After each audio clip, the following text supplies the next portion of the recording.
Hey guys, tonight we're stepping into a medieval kitchen before sunrise where a child's stomach growls against the cold stone floor, and survival begins not with a feast but with whatever didn't spoil overnight.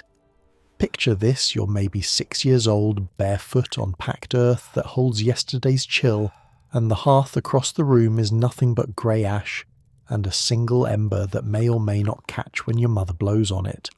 There's no refrigerator, hum, no microwave beep, no pantry stocked with colourful boxes. There's a pot, a few wooden bowls, and the question that every medieval child woke up to: will there be enough today, or will I go to bed with my belly folded in on itself like a closed fist? You probably won't survive this if you're expecting 3 square meals, because that concept doesn't exist yet. And honestly, neither does the idea that children deserve to eat every day just because they're children. So before you get comfortable, take a moment to like the video and subscribe, but only if you genuinely enjoy what I do here. And hey, drop a comment with where you're watching from and what time it is there. I love knowing that someone in Tokyo's falling asleep to the same medieval hunger that someone in Texas is hearing at dawn. Now dim the lights, maybe turn on a fan for that soft background hum, and let's ease into tonight's journey together. You're awake before most of the household because hunger is a better alarm clock than any rooster. The room you sleep in, if you can call it that, is shared with siblings, maybe a grandparent, possibly the family's one goat who gets brought inside during winter because her body heat is more valuable than privacy. You didn't sleep well. The straw mattress you share with 2 brothers has compressed into something closer to sleeping on a burlap sack filled with sticks, and at some point during the night the older one kicked you in the ribs fighting over the single wool blanket that smells like wet dog and smoke. But you're up now and your body's already doing that thing where your stomach cramps and then goes quiet, then cramps again, reminding you that you last ate. What was it, a chunk of bread and some onion, maybe 10 hours ago? The kitchen, if we're being generous with terminology, is the same room where everyone sleeps. In peasant homes, which is where most medieval children lived, there's no separation between cooking space and living space and sleeping space. There's just space, and it smells like smoke and damp wool, and the faint sour tang of the fermented whatever that's been sitting in a clay jar near the one window. Your mother is already awake, crouched by the hearth, coaxing life back into last night's fire. This is crucial. If the fire dies completely overnight, someone has to go beg a burning coal from a neighbour, and that's humiliating in a way that medieval people took very seriously. It meant you failed at one of the most basic human tasks, which is keeping a flame alive. She's blowing gently on the embers, adding tiny twigs building up to larger pieces of wood that your father and older brother spent yesterday afternoon gathering from the Lord's forest, which technically they're not supposed to do, but everyone does it anyway because the alternative is freezing or starving, and medieval law enforcement wasn't exactly showing up with citations. The fire catches.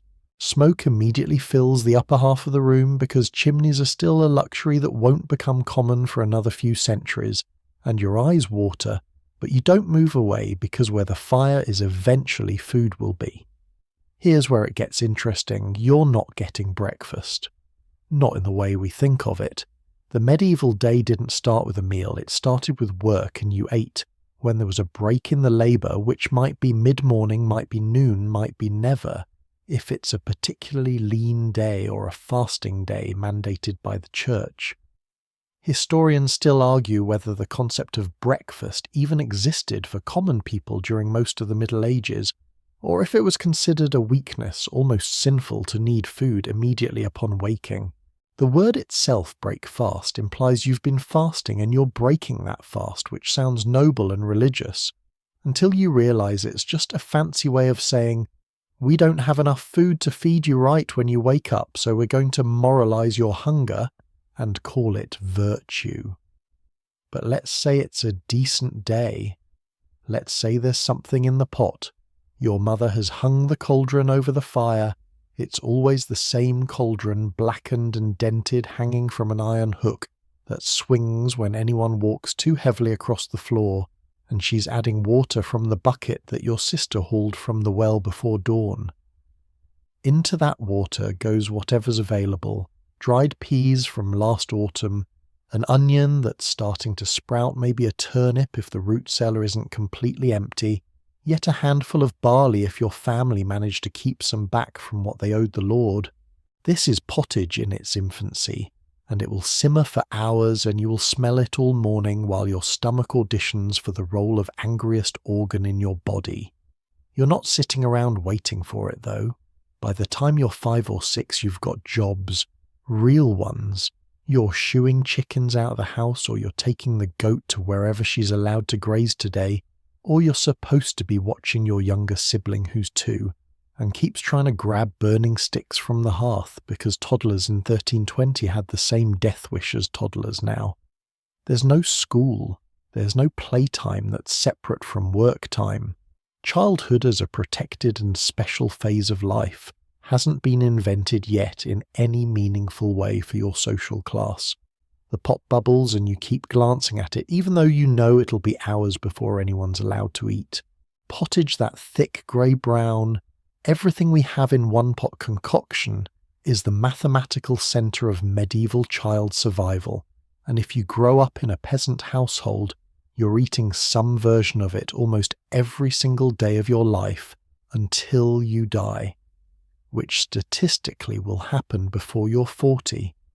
It's not a recipe in the way we think of recipes today with measurements and steps, and a photo of what it's supposed to look like when you're done.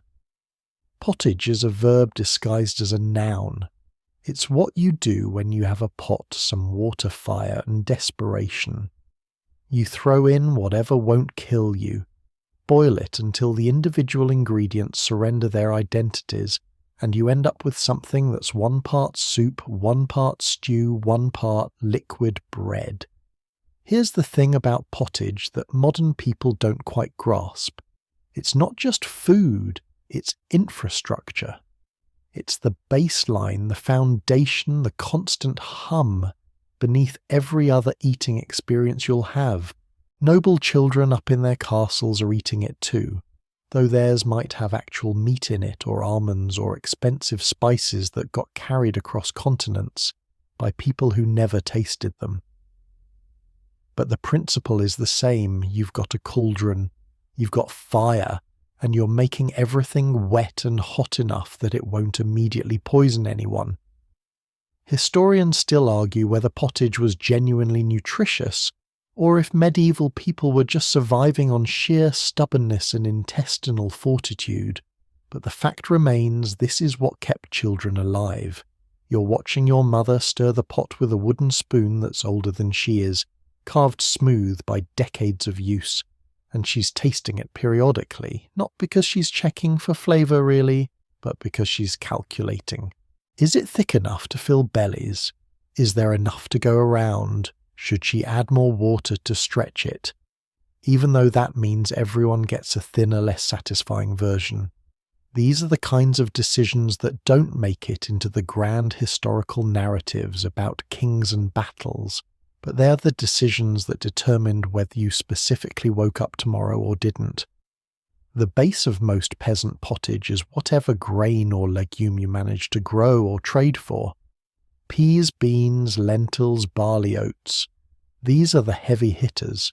Wheat is generally too valuable. It gets turned into bread that's either sold or given to the Lord as part of your family's endless obligations. So wheat in your pottage means either something went very right or very wrong. The grains get thrown in while the water's cold and they swell as everything heats up, absorbing liquid softening from these hard little pellets into something your baby teeth can actually break down. You're 7 years old and you've already lost 2 teeth. Not from decay necessarily, though that's coming, but from biting down on something unexpectedly hard in yesterday's pottage. Maybe a stone that didn't get sorted out of the grain. Maybe a fragment of the quern stone that ground the barley into something cookable.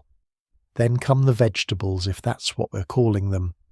Onions, leeks, cabbage, turnips, parsnips, the sturdy, unglamorous roots, and stems that grow even when the weather's trying to murder them. These aren't the sweet, tender vegetables you get at a farmer's market today. Medieval vegetables were bitter, fibrous sometimes, borderline inedible if you pulled them too late in the season, but you ate them anyway because the alternative was not eating. Your mother's adding a turnip now, one that's been in the root cellar since November, and it's got soft spots she's cutting away, but most of it's still good, and good is a relative term when you're this hungry. The turnip goes in chunks because there's no time for fine dicing, and honestly, why bother? It's all going to break down into the same brownish mass eventually. If your family's lucky, and luck here means your father managed to poach something from the forest without getting caught, or your mother traded eggs for it, or a neighbour's pig died, and they shared there might be a bone in that pot. Not meat. A bone. Maybe with some gristle clinging to it, maybe with marrow inside if you're really blessed. But mostly it's just there to give the water some flavour that isn't just boiled vegetation. That bone will simmer for hours, giving up whatever molecular ghost it has to offer, and then it'll be fished out, scraped clean, and probably thrown back into the next pot of pottage tomorrow, because you don't waste bones.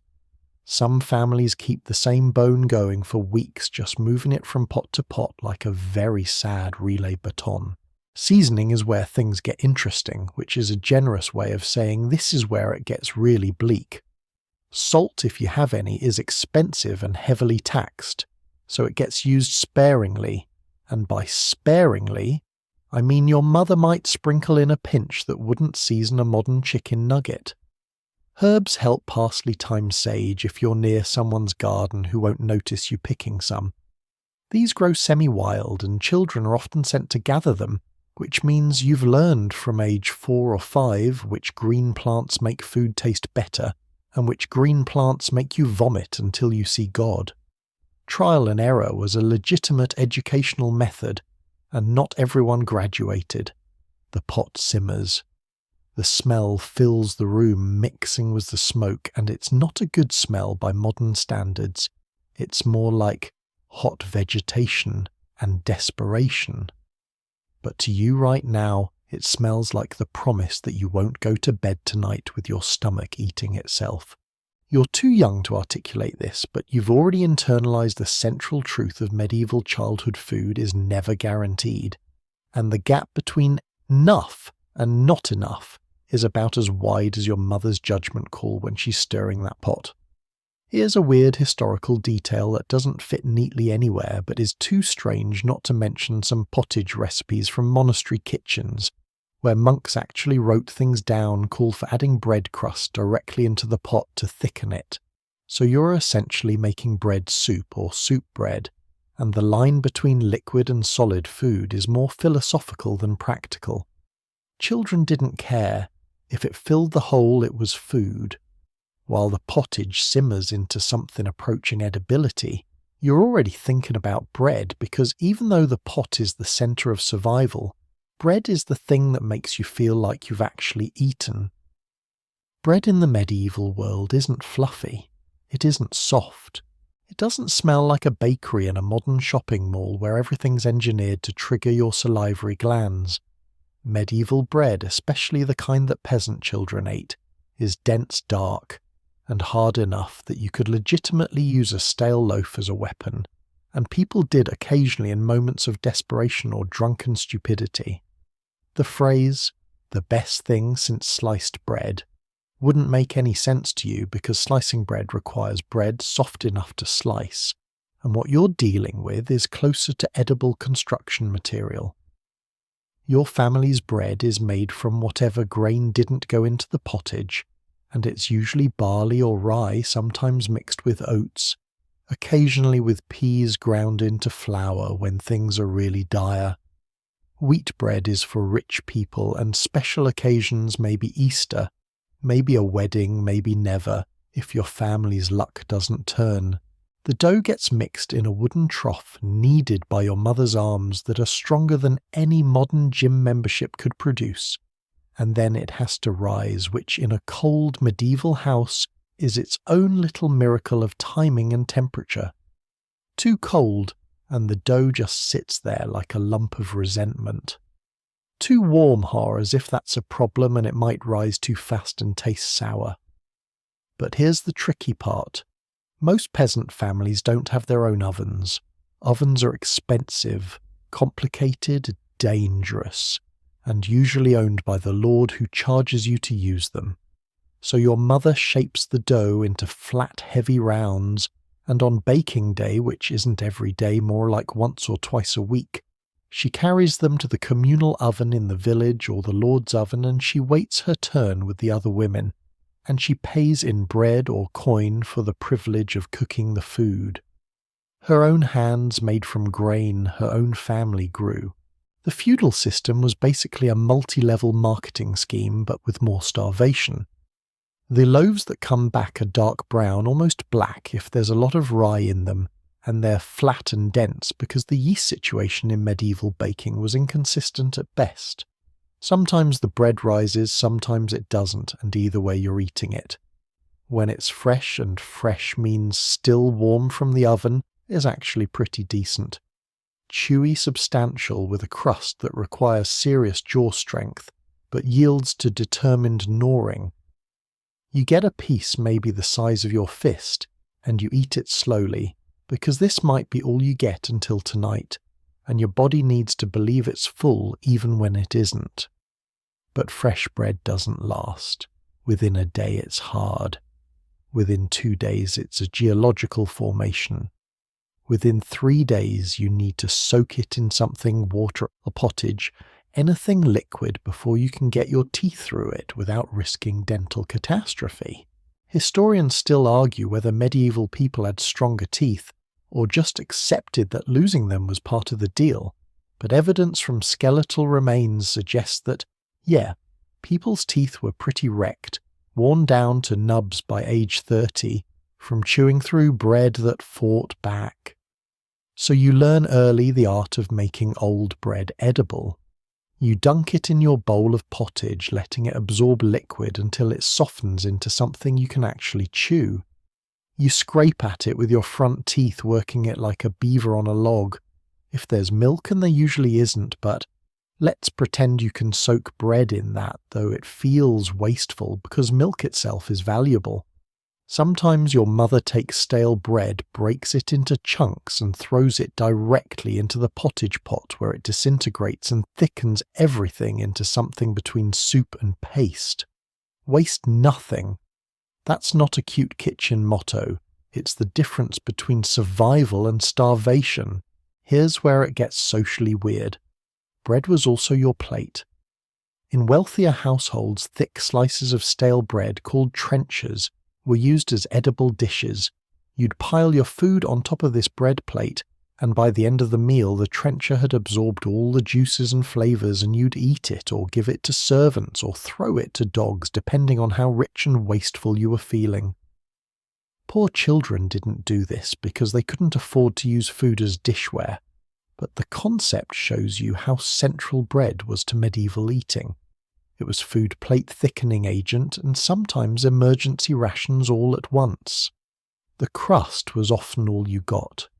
The soft interior, if there was any, went to your father first because he was doing the heavy labour in the fields, then your mother because someone had to keep the household running, then your older siblings in descending order of usefulness. By the time it got to you age 6, you were looking at crust and maybe a fragment of the less hard interior, and you didn't complain because complaining implied you had other options. You didn't. This was it. This was the food system. Some days there was no bread at all. The grain ran out, or the Lord took more than expected, or the weather destroyed the crop and your family just went without. Those were the days when pottage was even thinner, more water than substance, and you went to bed with your stomach, making sounds like it was interrogating your other organs about where the food went. Children's bodies are resilient, but they're also brutally honest. When there's not enough food, you stop growing as fast, your energy drops. Your brain gets foggy and you spend a lot of time just sitting still to conserve whatever calories you manage to scrape together. But let's say today's a decent day. You've got your chunk of crust, you're dunking it methodically into your bowl of pottage, and for maybe 20 minutes you're not hungry. That's the goal. Not satisfaction, not fullness, just the temporary absence of hunger. Medieval childhood was a series of small, hard-won victories against the baseline state of not enough, and bread, even terrible hard dark bread that tasted like the floor of a barn, was one of the most reliable weapons you had. Now let's talk about milk, which sounds wholesome and nurturing until you remember that refrigeration doesn't exist, and bacteria are having the time of their lives. You're a medieval child, and milk is simultaneously a miracle food and a potential death sentence, and nobody's quite sure which one you're getting until a few hours after you've drunk it. Fresh milk straight from the cow or goat, still warm with that slightly sweet grassy taste, is something you might experience a handful of times in your entire childhood, and each time is a gamble with your digestive system. Here's the problem: milk spoils. Fast. Aggressively. Within hours in warm weather, maybe a day if it's cold, and cold in a medieval house means less warm than outside, not refrigerated. There's no pasteurization, no understanding of bacteria, no way to stop milk from becoming a science experiment the moment it leaves the animal. So fresh milk is usually reserved for the very young infants and toddlers who are being weaned, or for the sick, because there's this medieval medical belief that milk is restorative and gentle on the stomach, which is sometimes true, and sometimes results in explosive diarrhea that nobody saw coming. For everyone else, milk gets transformed. Soured milk, curdled milk, buttermilk. Whey. These are the forms in which you actually encounter dairy, because once milk has already gone bad in a controlled way, it stops being dangerous and starts being food. Your mother knows this. She leaves milk out deliberately, lets it separate and sour skims off what she can use, and what remains is this thin, tangy liquid that tastes like disappointment but won't kill you. You drink it because it's there, and because protein is protein, even when it tastes like the ghost of a cow's regret. Cheese is the other option, and it's brilliant because it's basically milk that's been convinced to stop being liquid and start being portable. Hard cheese can last weeks or months if stored properly. And stored properly means wrapped in cloth and hung somewhere cool and dry, which in a medieval peasant house translates to wherever the rats can't reach it, hopefully. You're not getting fancy-aged cheddar or brie, you're getting something closer to hard, salty, slightly grainy lumps that you gnaw on when there's nothing else.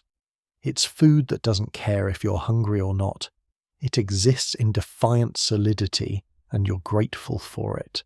But let's be real, most peasant children aren't drinking much milk at all. The cow or goat your family owns, if they own one, is producing milk that's more valuable as a trade good than as something to actually consume. Milk becomes butter, which sells. Milk becomes cheese, which sells. The whey and buttermilk leftovers. That's what you get. The thin protein water remains of dairy production.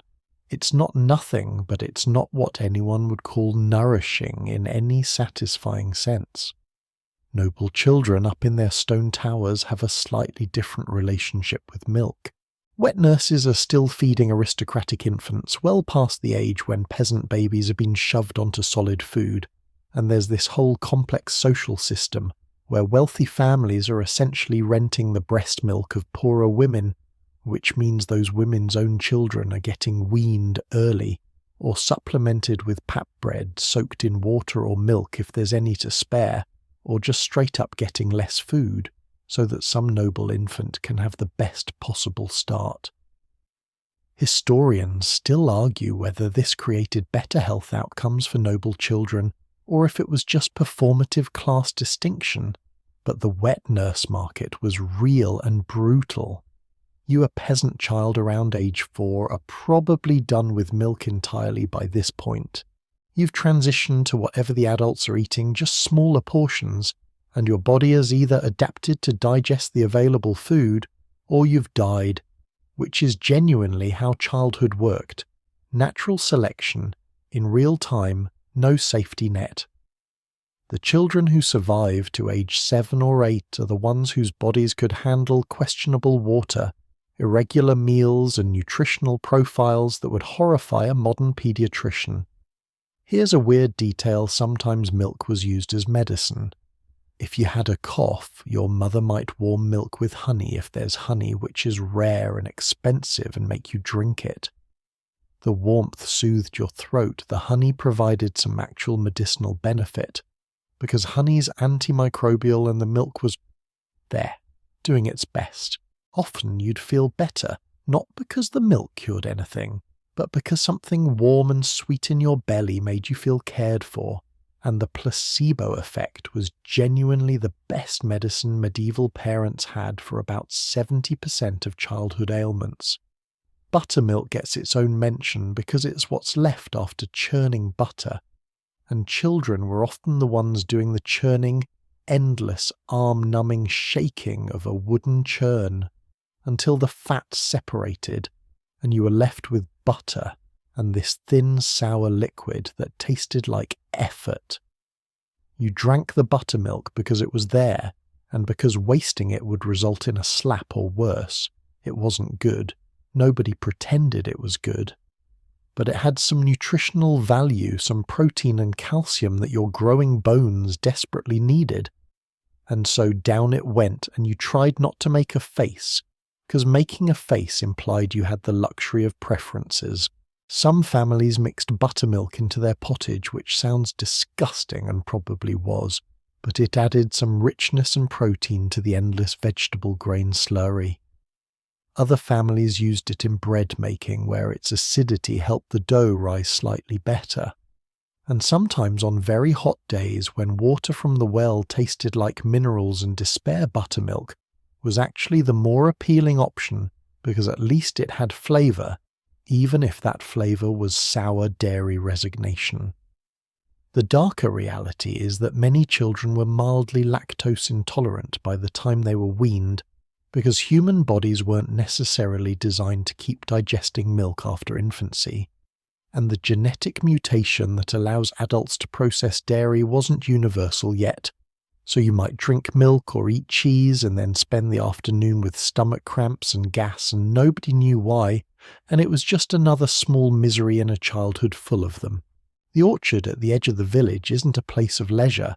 It's a calendar written in fruit, and you learn to read it early because your survival depends on knowing when apples turn from stomach-destroying projectiles into actual food.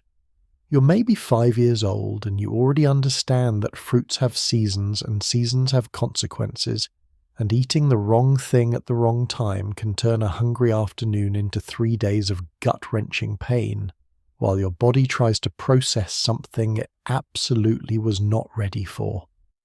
Medieval childhood was an education in botanical timing delivered through trial, error, and sometimes violent diarrhea.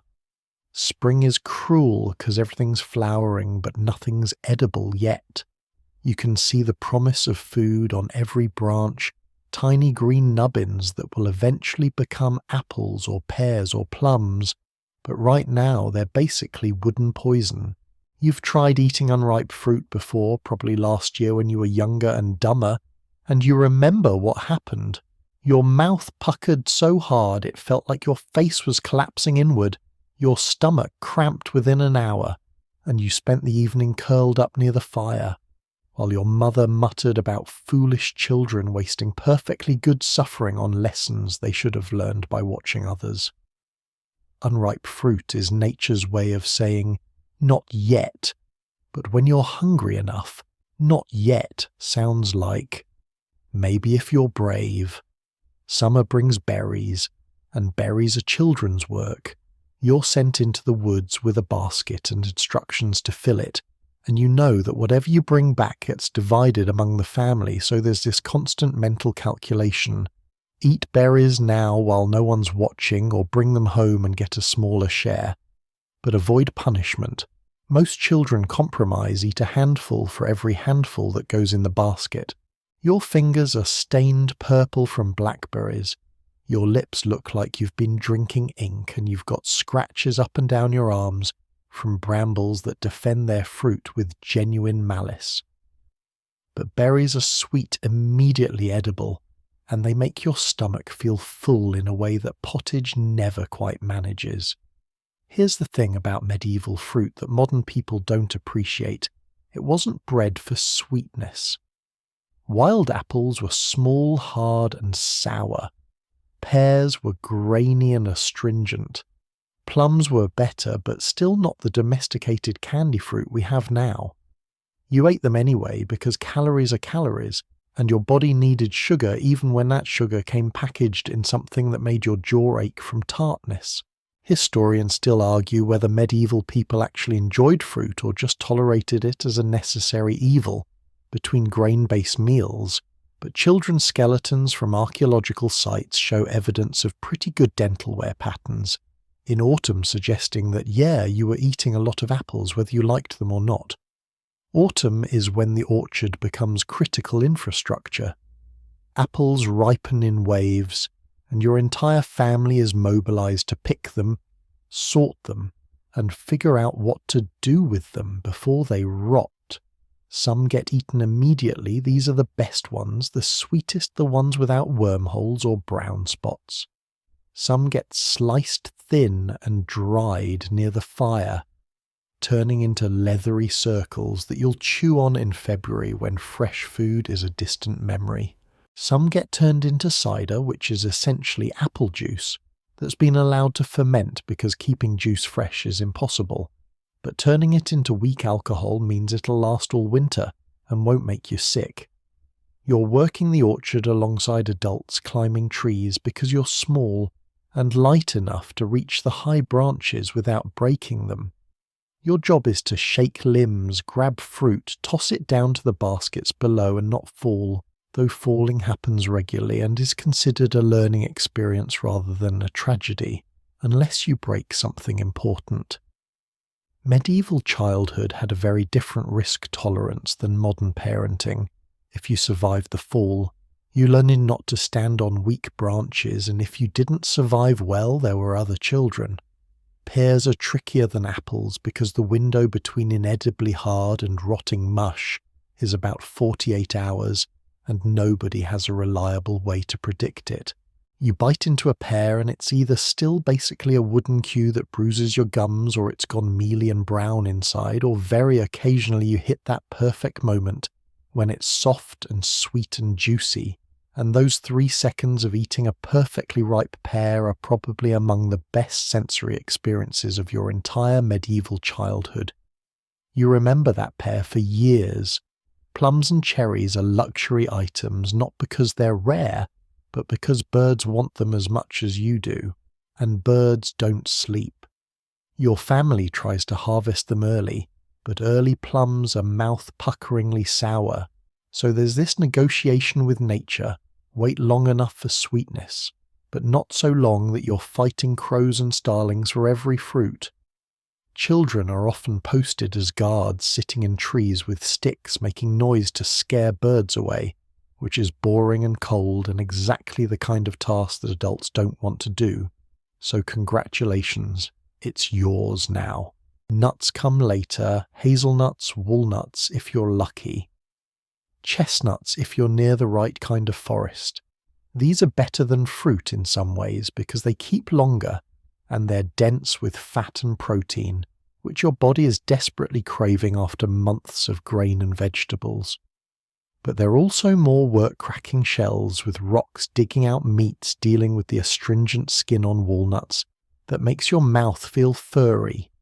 You do it anyway, and you hide some in your own secret spot because you've learned that having a personal stash of food is the difference between okay and terrible when winter really sets in. The brutal lesson of the orchard is this: you can see food growing for months before you can eat it, and even when you can eat it, it's only available for a few weeks before it's gone and you're back to pottage and bread. Medieval children learned delayed gratification not through parenting techniques but through biological necessity. The apples aren't ripe yet, and wanting them to be ripe doesn't make them ripe, and eating them unripe makes you sick, so you wait, and you watch, and you develop a relationship with time that's measured in ripening cycles rather than clocks. Eggs are rare magic, and you treat them accordingly.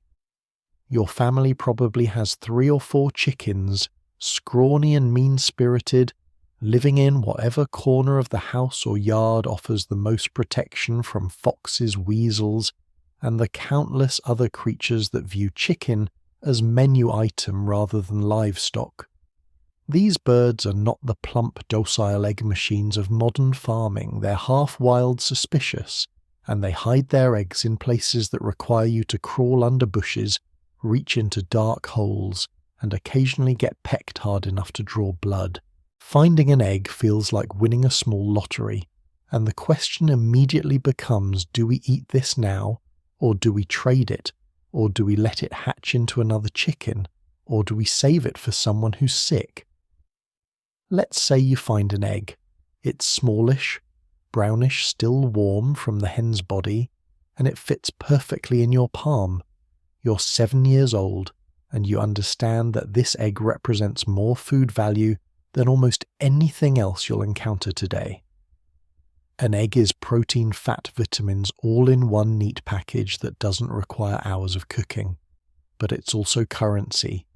Your mother can trade eggs for salt, for needles, for a cup of barley from a neighbour whose chickens aren't laying right now. So you bring the egg to her, and she weighs the decision, literal survival calculus happening behind her eyes, and she decides. If the decision is we eat it, there are options. Raw eggs are perfectly acceptable, though the texture makes some children gag. You crack it into a cup or bowl and you drink it down, trying not to think about the slimminess, focusing instead on the fact that your stomach is getting something substantial. Some families mix raw eggs into ale or wine, which sounds fancy, until you remember that ale is what you drink instead of water, because water will probably kill you faster than thirst. The egg-ale mixture is cloudy and strange, but it goes down easier than straight raw egg. And there's this folk belief that it builds strength, which may or may not be true, but belief itself is nourishing when you have nothing else.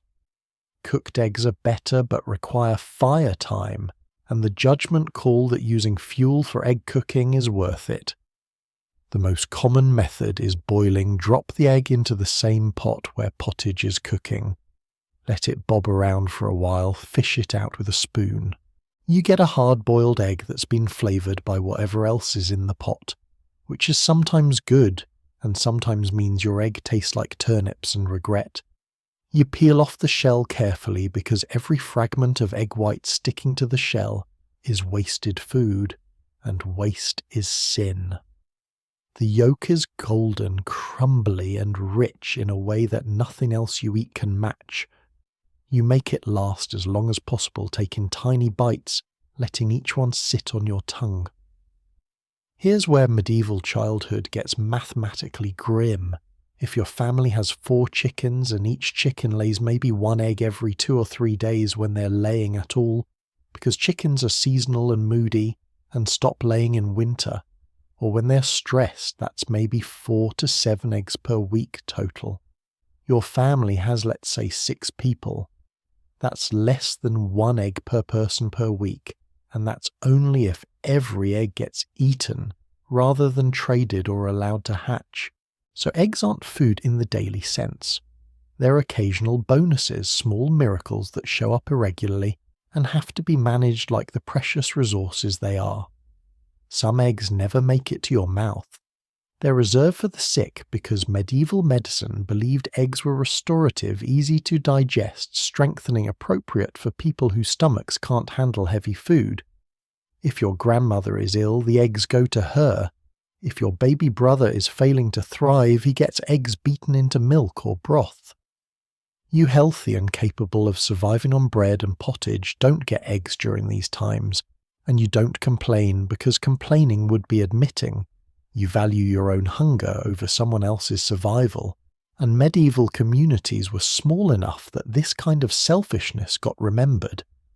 The hen house or hen corner, or wherever the chickens sleep, becomes part of your responsibility early. You're checking for eggs, daily learning which hens are laying, and which ones have stopped protecting them from predators, making sure they have access to whatever scraps and grain the family can spare. You develop relationships with these birds, not affectionate exactly, but transactional and respectful. You know which hen pecks hardest, which one lays in the weird spot behind the woodpile, which one is getting old and will probably end up in the pot soon. When a chicken dies from age, from illness, from fox attack, the whole family eats, and it's a feast day, but it also means fewer eggs next week. Historians still argue whether medieval peasants understood the nutritional value of eggs, or if they just knew empirically that people who ate eggs seemed healthier than people who didn't. Either way, eggs occupied this special category, not quite everyday food, not quite luxury, but something in between that had to be carefully allocated. Children learned early that just because you found an egg didn't mean you got to eat it. And this lesson in delayed gratification and communal resource management was probably more valuable than any single egg could be. Sometimes eggs were stored, which is fascinating because storage without refrigeration requires tricks. Eggs packed in ash eggs, preserved in lime water, eggs rubbed with fat to seal the pores in the shell. These methods could keep eggs edible for weeks or even months, though edible is doing heavy lifting here. A preserved egg tasted different, funkier, more sulphurous, but it was still an egg, still protein, still valuable. You ate it and tried to remember what fresh eggs tasted like, which became harder as winter dragged on and memory started feeling like fantasy. The garden isn't a hobby, it's an outdoor classroom where failure means hunger, and you're enrolled whether you like it or not. By the time you're 5, maybe 6 years old, you've got a patch of dirt that's your responsibility, and you're expected to understand things like, don't pull up the leeks while weeding, and these green shoots are food, those green shoots are poison, and if you let the chickens in here, you'll be eating punishment for dinner. Medieval childhood and agricultural labour were the same thing, just viewed from different angles, and the garden was where you learned that food doesn't appear, it's coerced from soil through back-breaking repetition, and a relationship with the earth that's equal parts cooperation and warfare. Your garden patch is small, maybe the size of a modern bathroom, but it's yours to manage. You're growing onions because onions are hardy and stupid-proof, or at least proof against your level of stupidity. You're growing leeks for the same reason. Maybe some peas which you're supposed to let grow into full pods, but which you sometimes eat straight off the vine when no one's watching, crunching through the sweet green shell and feeling like you've gotten away with something, even though you're literally stealing from your own future meals. Maybe some cabbage which is boring but reliable, and stores well-meaning the heads you grow now will be food in January. When the ground is frozen and growing, anything is impossible. The work is constant and repetitive in a way that grinds down your soul, or it would if you were old enough to have developed a soul separate from your body's immediate needs. You're weeding, which means crawling between rows and pulling up everything that isn't supposed to be there, and the problem is that weeds grow faster and more enthusiastically than actual food, so you're fighting a war of attrition, where the enemy reproduces overnight. Your hands are dirty, your knees are muddy, your back hurts, in a way that children's backs shouldn't hurt, but this is normal. This is what childhood is. Everyone you know does this. The concept of child labour laws won't exist for another 600 years, and even if it did, your family would laugh, because the alternative to children working is children starving. You're learning botany through observation and consequence. That plant with the white flowers becomes a turnip if you leave it alone. That one with the yellow flowers becomes something bitter that you still have to eat. These fuzzy leaves belong to something edible. Those smooth leaves are probably fine too. Those serrated ones made your brother throw up last year, so maybe avoid those. There's no textbook, no helpful gardening manual, just accumulated knowledge passed down through observation and the occasional poisoning that serves as a dramatic lesson for the whole community. Historians still argue whether medieval peasants were expert botanists or just lucky survivors of continuous trial and error. But the practical result is the same. You learn what works or you don't survive to reproduce that ignorance. Watering is your job whenever it hasn't rained, which means hauling buckets from the well or stream one bucket at a time, and pouring them slowly over the plants while being careful not to wash away the soil or knock over seedlings. This is tedious beyond modern comprehension. There's no hose, no sprinkler system, no irrigation, just you buckets, water repeat until your arms feel like they're going to detach. On hot days, the soil dries out fast and cracks, and you watch plants wilt in real time, and there's this sick feeling in your stomach because those plants are food, and if they die, you're closer to the edge of not enough. Pests are your enemy, and you're basically a medieval pest control technician with no tools except your hands and your willingness to commit small acts of violence. Slugs get picked off leaves and crushed underfoot, satisfying gross necessary. Caterpillars get the same treatment.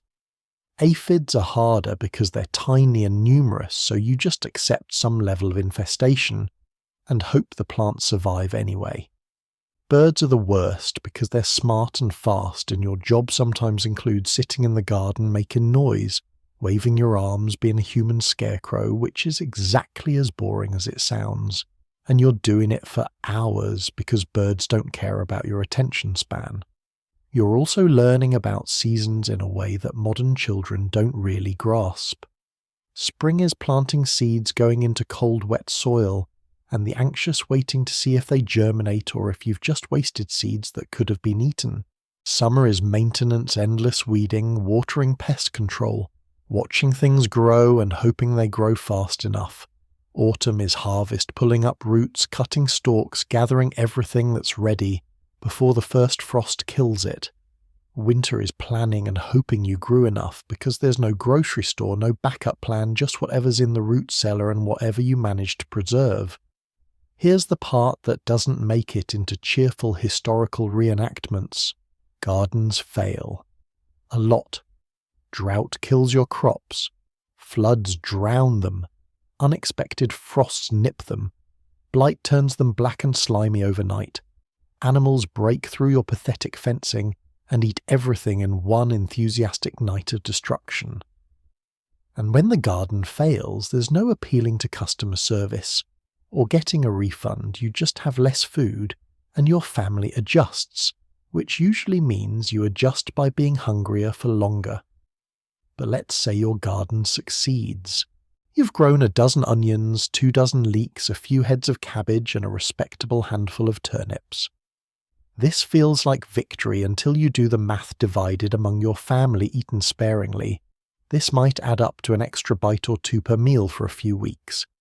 It's not nothing, it's genuinely valuable, but it's also not enough to change your baseline state of existence, which is always little hungry, sometimes very hungry. The garden supplements pottage. It doesn't replace the need for grain for bread for all the other food sources your family scrambles to secure. You're also learning something darker and more valuable than botany. You're learning that effort doesn't guarantee results, that you can do everything right and still fail, and that failure in food production isn't abstract, it's physical, it's painful, and it's shared by everyone you love. Medieval children developed a relationship with uncertainty that modern children can't really access, and it made you simultaneously more resilient and more anxious, always aware that the next meal wasn't guaranteed. The church says you can't eat meat today, and you wouldn't be eating meat anyway. So in theory this should be fine, but somehow it makes everything worse. because now your hunger has been morally mandated. Welcome to fish days, fasting days, and the complicated medieval dance between spirituality and starvation. You're a child, maybe 8 years old, and you're trying to understand why God cares, whether you eat meat on Friday, and whether God has noticed that you barely eat meat on any day. So Friday feels less like sacrifice and more like regular life with extra guilt attached. The church calendar is full of meatless days, Fridays, Wednesdays, in some regions the entire 40 days of Lent, various saints' feast days, Advent, Ember days, and if you add it all up, you're looking at something like 150 to 200 days per year when meat is forbidden. For wealthy people, this means switching to expensive fish, fancy seafood, complicated dishes made with almond milk and spices. For you, a peasant child, it means salted herring. Again, always, the same flat greyish-brown fish that's been preserved in salt until it's basically a fish-shaped salt delivery system, and your job is to eat it and pretend this is spiritually meaningful. Herring is cheap, abundant, and stores forever, which makes it the default protein for poor people on fish days. It arrives dried or salted stiff as a board, and before you can eat it, it needs to be soaked in water for hours to remove enough salt that it won't immediately dehydrate you from the inside out. Your mother soaks herring overnight in a bucket, and by morning it's softened into something technically edible. Though edible is a spectrum, and salted herring occupies the lower end. It gets added to pottage or eaten alongside bread, or occasionally grilled over the fire if there's time and fuel to spare, which there usually isn't. The taste is aggressively salty, fishy, in a way that announces itself before the fish reaches your mouth, and oily in a way that coats your tongue and stays there for hours. You eat it because not eating means hunger, and hunger on a fast day feels like you're failing both physically and spiritually, which is a special kind of childhood misery. Some children genuinely like herring, probably because their taste buds have been calibrated to a medieval baseline where salty and fishy are flavour victories rather than problems. But most children tolerate it the way you tolerate a lot of things, by disassociating slightly and thinking about something else while your mouth does its work. Fresh fish is theoretically an option if you live near water, but near water doesn't guarantee access. Rivers and ponds are often owned by the Lord, and fishing without permission is poaching, which can get you fined, beaten, or worse, depending on how vindictive the local authority feels that day. Some families risk it anyway, your older brother sneaking out at dawn with a hook and line hoping to catch something before anyone notices, bringing back a small trout or perch that gets divided so many ways that you're essentially eating a decorative amount of fish, more symbolic than nutritious. Eel is another option, and eels are fascinating because they're abundant, fatty, and deeply weird. They look like water snakes, they move like nightmares, and they're surprisingly good eating if you can get past the appearance. Your father sometimes catches eels with bare hands, grabbing them from mud at the river's edge, and you watch them writhing in a bucket and wonder if this counts as fish or as something else entirely. Cooked eel is rich and oily, and a little goes a long way, which is good because you're getting a little. The bones are numerous and thin, and you learn to eat carefully, using your tongue to detect bone before you swallow. Because choking on an eel bone during a fast day feels like God's sense of humour is darker than the priest let on. Shellfish should be mentioned here, though for most inland peasant children shellfish are theoretical. If your coastal mussels and oysters are poverty food abundant and free for the taking at low tide, and you eat them raw or boiled, and they taste like the ocean, in concentrated form, salty mineral, slightly metallic. Coastal children probably have a completely different relationship with fish days because seafood is actually available and varied. But for you, living inland fish day means herring, maybe eel if you're lucky, and a lot of trying to convince yourself that this is spiritually purifying rather than just unpleasant. Here's where the theology gets interesting. In a grim way, the Church's definition of fish is flexible. Beavers count as fish because they swim, which is medieval logic at its finest.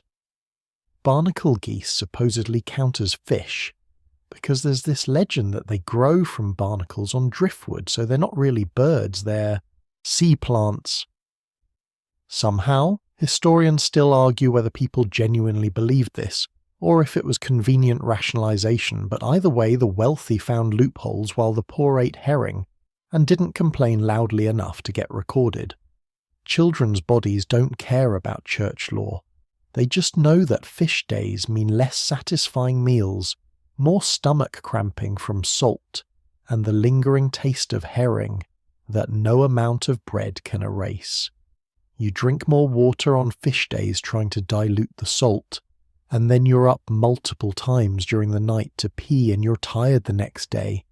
And this is supposedly bringing you closer to God. And maybe it is, but it's also just making you hungry and uncomfortable in ways that feel less like spiritual growth and more like the intersection of poverty and institutional authority. The worst part isn't the fish itself, it's that fish days come with extra sermons about sacrifice and piety. And you're sitting in church, stomach rumbling, thinking about the herring waiting at home. And the priest is talking about how denying the flesh brings you closer to heaven. And you're 8 years old trying to figure out why heaven requires you to eat so much herring. Meat is a miracle that happens twice a year if you're lucky. And when it happens, you remember it for months afterward like a fever dream made of protein and fat. You're a peasant child, and the baseline expectation is that you're not eating meat. Not regularly, not casually, not in the way that would make your body feel satisfied and strong. Meat is for special occasions, for when an animal dies unexpectedly, for harvest festivals, for Christmas. If the year went well, for moments that break the ordinary grey monotony of pottage and bread and herring. And when meat appears, every single part of that animal is spoken for before it's even fully dead, 'cause waste is unthinkable, and every organ, every bone, every scrap of connective tissue represents calories that could keep someone alive another day. Let's say it's autumn and your family's pig is being slaughtered. This pig has been living with you for months, eating scraps, rooting around in whatever patch of land you could spare, growing fat, or at least fatter than when you got it, and now its time has come. You've been warned not to name it, but you named it anyway in your head, and now you're watching your father and older brothers kill it, and the squealing is horrible and seems to last forever, and there's blood everywhere, steaming in the cold air, and you're simultaneously horrified and salivating because that pig is food, so much food, more food than you've seen in one place in your entire life. The slaughter is a community event. Neighbours come to help because butchering requires multiple people, and also because helping means you'll get a share, and because next month when their pig gets slaughtered, your family will return the favour. The pig is hung, bled, scalded, scraped opened. The smell is intense, blood, viscera, steam-wet hair, and you're right there watching because children aren't sheltered from this. You need to learn how it's done because someday you'll be the one doing it, and also because every hand is needed to process the meat before it spoils. Nothing is wasted. The blood is caught in a bucket and will become blood sausage mixed with oats or barley stuffed into cleaned intestines cooked until solid. You'll eat slices of this later, dark and dense and metallic tasting, and it's not delicious, but it's packed with iron and protein, and you eat every bite. The organs come out: heart, liver, lungs, kidneys. These are distributed immediately because they spoil fastest. Your family gets the liver maybe, and your mother cooks it that same day, and you get a piece the size of your thumb, and it's rich and slightly bitter, and so intensely flavourful after months of bland food that you almost can't process it. Your taste buds are having a religious experience. The fat is precious, more precious than the meat in some ways. Pork fat becomes lard, which is cooking fuel food, preservation candle material, and occasionally medicine all in one. Your mother renders the fat in the big pot and the smell fills the house, and what's left after rendering are these crispy brown bits called cracklings that are almost pure fat and salt, and they're crunchy and rich, and you're allowed to have some and you eat them slowly, trying to make the experience last, knowing this is as good as food gets in your world. The actual meat, the muscle, the recognizable pork gets divided. Some eaten fresh in the first few days while it's still good, some salted heavily and packed away for winter, some smoked over the fire until it's dried and dark and will keep for months.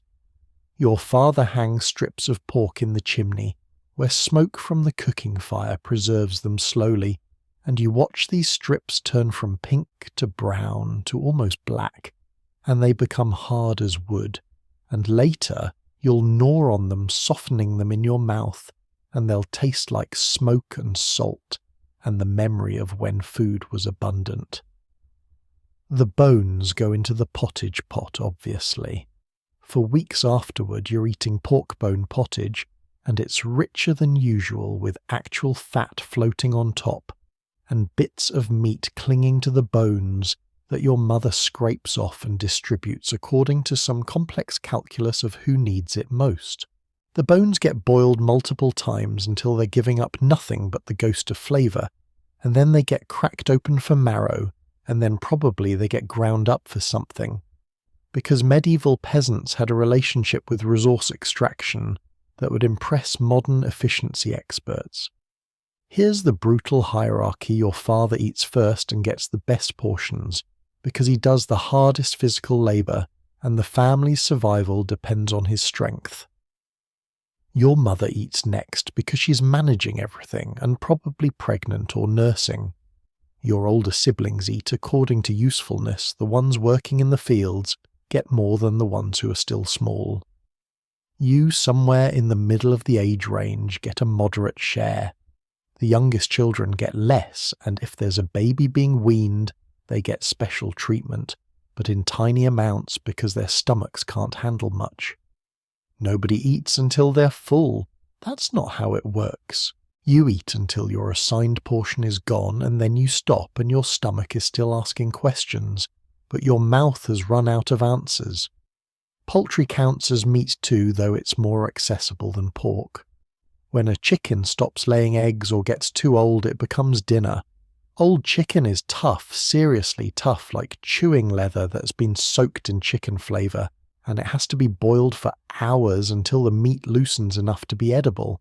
You get a piece of dark meat, maybe a wingtip, something small, and you work at it with your teeth pulling off tiny shreds, and it's good, it's so good, even though, objectively, it's a stringy, overworked bird that died of old age. But it's meat, it's protein, it's fatty and satisfying in a way vegetables never are, and your body responds like you've been given medicine. Game meat is rare and risky. Hunting in the Lord's forest is illegal, but people do it anyway. Your father sneaking out at night with snares hoping for rabbit. Maybe a deer if he's extraordinarily lucky and willing to risk hanging if he's caught.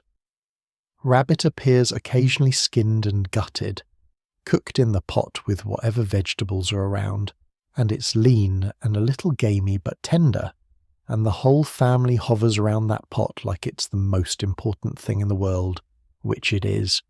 You're not supposed to be here, but hunger has its own geography, and you've learned to navigate the town by which doors might yield food, and which ones will yield a kick, or worse.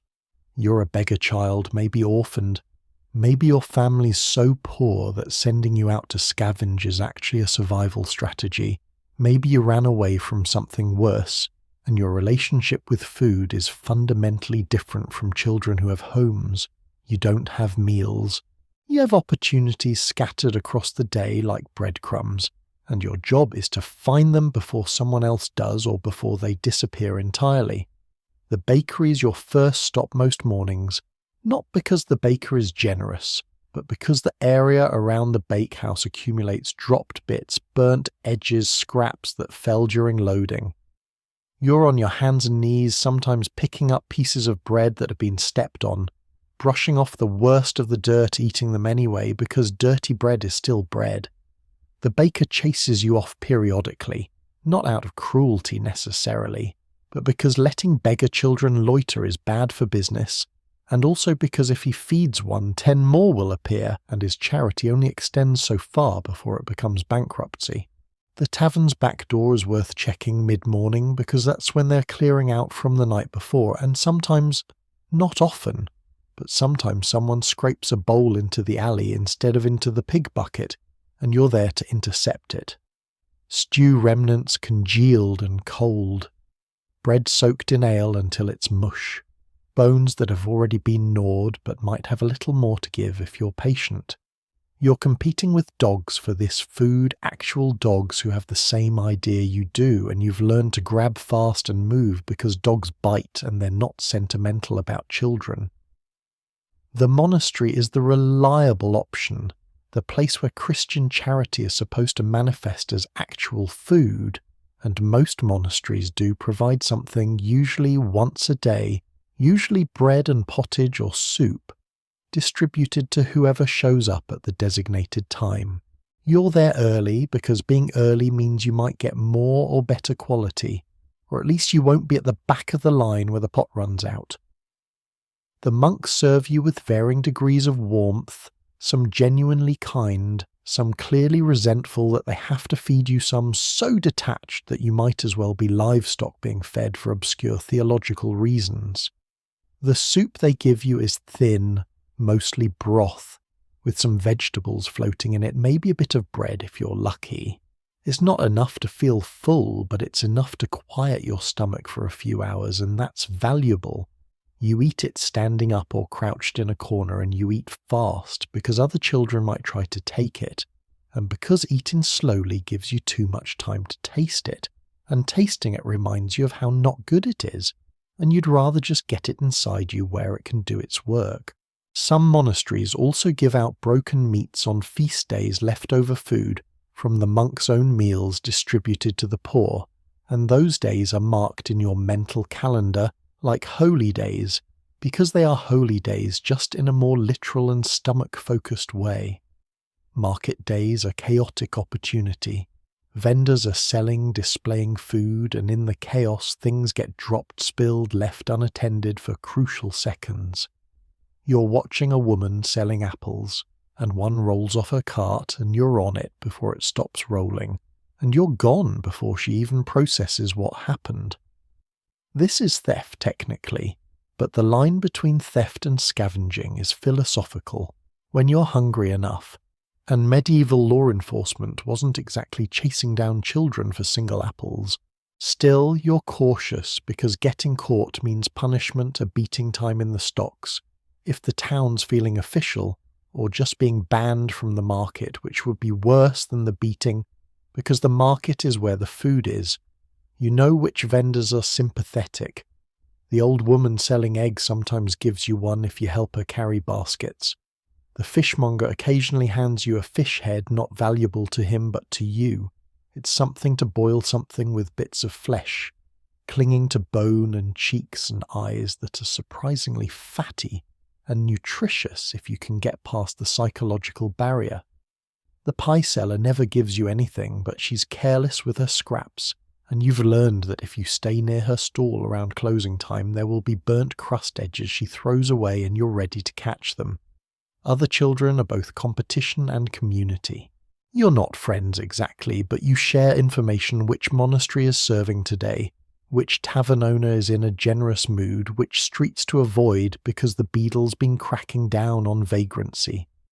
You also share food, sometimes not out of altruism but out of practical social dynamics. The girl who shares her bread crust today might need someone to watch her back tomorrow, and medieval street children understood reciprocal altruism in their bones, even if they couldn't name it. Winter is exponentially harder. There's less food waste because people are eating everything themselves. Fewer market days, shorter daylight hours to search for food.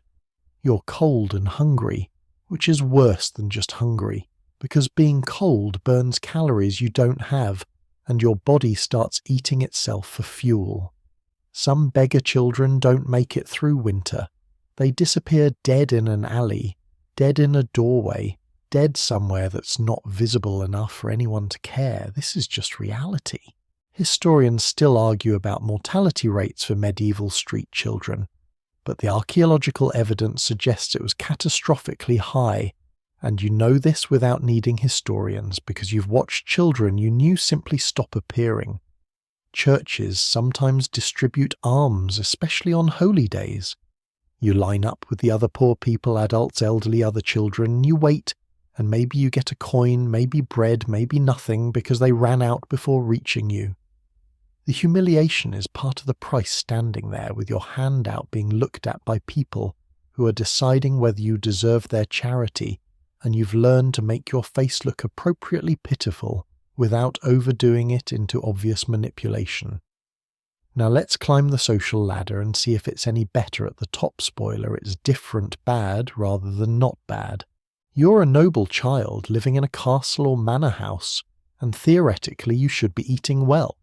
But medieval aristocracy had rules about everything, including who eats what and when and how much. And those rules frequently meant that children, even wealthy children, were eating last and least, because hierarchy mattered more than nutrition. You're sitting in the great hall watching adults feast, and your stomach is growling, and you're not allowed to touch anything until the complicated social choreography of medieval dining plays out according to script. The meal begins with your father, the lord, being served first, obviously, then your mother, the lady of the house, then important guests if there are any, then household knights and important retainers, then lesser servants and family members in descending order of status.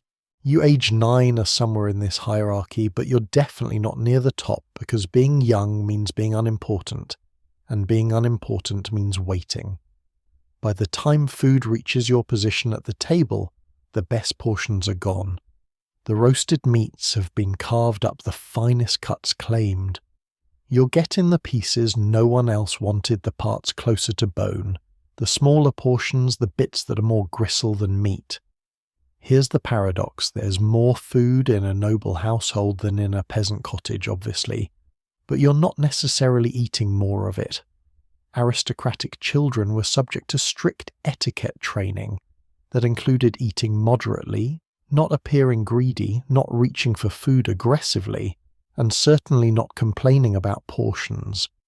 Your tutor has beaten table manners into you, literally the correct way to hold a knife, how to place bread, when to drink, when to speak, how to sit. All of this takes priority over your hunger, which is considered a base urge that needs to be controlled through discipline and breeding. The food itself is richer, more varied, more expensive than anything a peasant child could imagine. Roasted meats, yes, but also elaborate pies, dishes with spices from Asia, white bread made from wheat flour fish that isn't just herring fruit preserved in honey, and spices wine that actually tastes good rather than sour and medicinal. But you're eating it under observation, being judged on your manners, your composure, your ability to eat like a small adult rather than a hungry child. One wrong move, grabbing too eagerly, chewing with your mouth open, dropping food results in correction ranging from stern looks to actual punishment. The medical beliefs of the time work against you too. Medieval physicians believed that children's bodies were naturally hot and moist, meaning they needed less food than adults, or at least different food. You might be given watered-down wine instead of full strength, because undiluted wine was considered too heating for young bodies. You might get smaller portions of meat because meat was thought to create excess heat and aggression in children. These aren't arbitrary cruelties, they're medical advice from the most educated people available, and your parents are following it because they genuinely believe it's healthier for you to eat less than an adult would. Fasting days hit noble children too, and in some ways harder, because you're expected to observe them more strictly. Peasant children might sneak a bit of forbidden food and no one notices or cares, but you're being watched by tutors, chaplains, and parents who take religious observance seriously. During Lent, your diet becomes genuinely restrictive. No meat, obviously, but also no eggs, no dairy, no animal products at all, if your family is being strict. You're eating fish, almond milk, vegetables, bread. And the variety is nice, but the quantity is deliberately reduced because suffering is the point. You're hungry, and you're supposed to be hungry, and complaining about it is evidence of the weak character that needs to be corrected. Breakfast as a concept barely exists for you either. Noble adults might have a small morning meal, but children were often expected to wait until the main midday meal, and the reasoning was both medical eating. Too early disturbs digestion, and moral needing food, immediately upon waking, suggest gluttony. So you're up at dawn for lessons or prayers or whatever your schedule demands, and your stomach is empty, and you're trying to concentrate on Latin grammar or religious instruction, while your body is loudly announcing that it would like some food now, please. The nursery situation is its own weird dynamic. If you're very young, you might still be in the nursery with a wet nurse or governess, and they're managing your meals separately from the adult household. The food might be simpler, papy soft breads, mild soups, because there's this belief that children's digestive systems can't handle complex or spiced foods. You're being protected and restricted simultaneously, kept separate from adult meals until you're old enough to behave properly, which means you're missing out on the best food during the years when your body needs the most fuel for growth. Treats exist, but they're controlled. Sugar is expensive and rare. Honey is the common sweetener, but sometimes there are candied fruits, sweet pastries, spiced cakes. These aren't given freely. They're rewards for good behavior, bribes for cooperation, tools of behavioral manipulation. You learn early that food is leverage, that eating well is conditional on being good, on performing your role correctly, on satisfying the adults around you. Peasant children might be hungry, but at least their hunger isn't being used as a control mechanism quite this explicitly. Historians still argue whether noble children were actually healthier than peasant children given their access to better food, and the evidence is mixed. Yes, they had more protein, more variety, less risk of famine, but they also had more elaborate disease exposure from living in close quarters, with lots of people, more restrictive diets during religious periods, and the stress of constant performance and correction. Some noble children thrived, others didn't, and survival wasn't guaranteed just because your father owned land. Before you could eat solid food, someone else's body was keeping you alive, and that arrangement was more complicated and brutal than any modern feeding schedule. You're an infant in a medieval household, noble or wealthy peasant, and your survival depends on milk, but not necessarily your own mother's milk, because she might be dead from childbirth or sick, or her milk didn't come in, or she's been deemed too important or too busy to spend months breastfeeding. Enter the wet nurse a woman hired to feed you with her breasts, and this arrangement creates a zero-sum game where one child's nutrition comes directly at the expense of another. Here's how it works. A woman has recently given birth and is producing milk. Her own infant needs that milk to survive. But a wealthier family offers her money, real money, more than her household might see otherwise, to come live with them and nurse their baby instead. The math is brutal and immediate. She can feed her own child and remain poor, or she can feed someone else's child and gain financial security for her family, and her own infant gets weaned early, switched to pap or animal milk or whatever substitutes exist, and maybe survives and maybe doesn't. Medieval economic desperation turned women's bodies into tradable resources and infants into competing interests. You, the noble infant, are getting the best possible start, consistent milk from a healthy woman who's been screened for obvious diseases, fed well.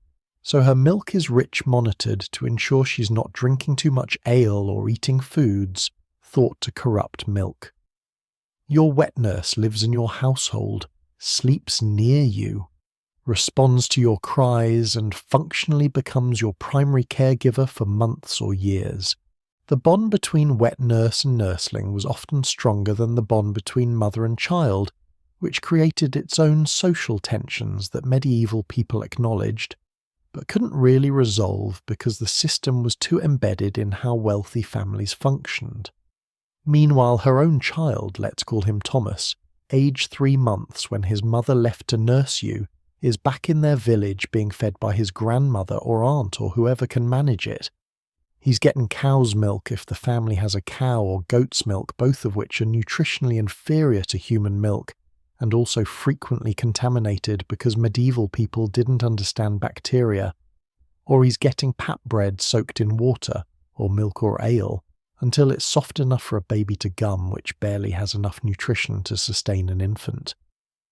Thomas's survival odds just dropped significantly because you needed a wet nurse and his mother needed money. Historians still argue about wet nurse mortality rates, but what's not debatable is that the babies left behind had higher death rates than babies who were breastfed by their own mothers.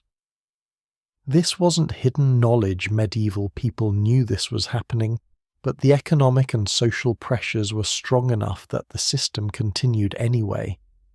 Wealthy families needed wet nurses because maternal breastfeeding was seen as lower class, or because noble women were expected to get pregnant again quickly to produce more heirs, or because breastfeeding was thought to be incompatible with certain lifestyles. So the market existed and women sold their milk and some babies died, so other babies could thrive. The wet nurse contract specified everything: how long she'd nurse, what she was allowed to eat and drink, whether she could have sex with her husband. Sex was thought to corrupt milk or cause pregnancy, which would end lactation, whether she could nurse her own child simultaneously. Some contracts explicitly forbade her from feeding her own infant, which is as dark as medieval economics gets. You're paying someone to let their own child starve so yours can eat.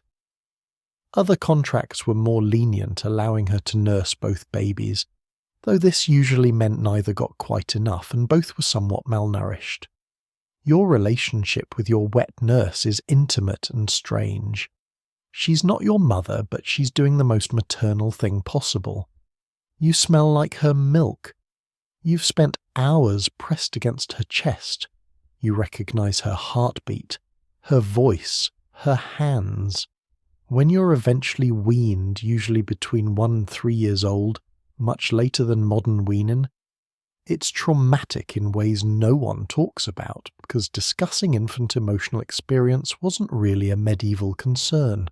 You're taken from the woman who's been your primary source of comfort and nutrition, and handed back to your biological mother, who's essentially a stranger, and you're expected to adjust without fuss. Weaning itself is its own ordeal.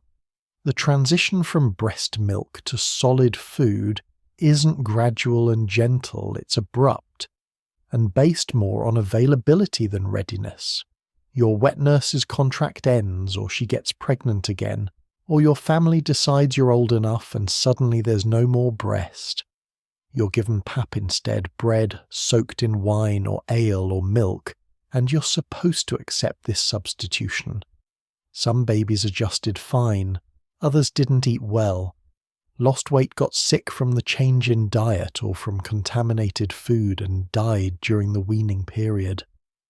Weaning mortality was a recognised phenomenon, common enough that families expected to lose some children during this transition. If you're a peasant infant, you're probably nursing from your own mother, which sounds better until you realise that your mother is malnourished, working constantly, and her milk production is suffering because she's not eating enough herself. Poor women's milk was often insufficient, not enough volume, not enough fat, and their babies were supplemented with pap and animal milk from early on, which meant higher disease exposure and malnutrition. But at least the bond remained intact, and you weren't separated from your mother. And there's something to be said for that even when the milk itself is inadequate. The truly grim cases are orphans or abandoned babies fed by whoever will take them, passed from woman to woman getting inconsistent milk or no milk at all. Foundling hospitals existed in some places and they tried to find wet nurses for abandoned infants, but the mortality rate was catastrophic, sometimes 80% or higher, because there weren't enough nurses, the babies were already weakened, and the conditions were terrible. Most abandoned babies died, and everyone knew this, and babies were still abandoned because desperation makes parents do things that haunt them forever. The moment you stop drinking milk and start eating real food is less a milestone and more a terrifying experiment conducted on your digestive system with minimal safety protocols. You're somewhere between 1 and 3 years old, and your body's being asked to process things it's never encountered before, and the transition happens not because you're developmentally ready, but because the breast milk is ending, contract expired, mother pregnant again, simple economics, and you're being introduced to the adult world of food whether you like it or not. Welcome to weaning medieval style, where the training wheels are made of wine-soaked bread and the learning curve occasionally kills you. The first solid food most babies encounter is pap, and pap is exactly what it sounds like. Bread torn into pieces and soaked in liquid until it's soft enough for a toothless mouth to manage. The liquid varies by what's available, and what's considered safe ale is common because water is dangerous. Wine works if the family has it, milk if there's any to spare, sometimes just broth from whatever's cooking. You're being fed this mush with a spoon, or more likely with fingers, and you're probably fighting it because it tastes nothing like milk, and your instinct is saying this is wrong, this isn't food, but your mother or wet nurse or whoever's managing you is persistent because you need to eat, and they need you to transition because time is linear and babies don't stay babies. The wine thing deserves explanation because it sounds insane to modern ears. Medieval parents regularly mixed wine or ale into babies' food, not to get them drunk, but because alcohol was safer than water. Fermentation kills a lot of bacteria, and while medieval people didn't understand the mechanism, they understood empirically that people who drank water got sick more often than people who drank ale or wine. So you age 2 are consuming diluted alcohol multiple times a day, and you probably develop a tolerance early, and this is just normal. Historians still argue whether medieval children were perpetually slightly buzzed, or if the alcohol content was low enough that it didn't matter, but either way you're not drinking water if your family can possibly avoid it. Pap graduates to pottage pretty quickly. Once you've demonstrated you can swallow mush without choking, you're getting the same vegetable, grain, whatever soup that everyone else eats, just maybe mashed more thoroughly or with the chunks fished out. Your digestive system is figuring out in real time how to process fiber, how to break down complex carbohydrates, what foods cause pain and what foods sit comfortably. There's no pediatric nutritionist, no allergy testing, no careful introduction of one food at a time. You're eating what the family eats, and if something doesn't agree with you, you learn through vomiting or diarrhea or stomach cramps. And the next time you're more cautious around that particular food, assuming you survive the lesson. Choking is a legitimate danger that medieval parents watched for constantly. Babies have small airways, poor coordination, and no understanding of safe eating practices. You're gnawing on a chunk of bread that's harder than your gums can handle, and it breaks off too large and suddenly you're choking, and your mother has to fish it out of your mouth with her fingers or pound on your back until you cough it up. There's no Heimlich maneuver, no emergency protocol beyond get the food out however possible. And some babies don't make it through these incidents.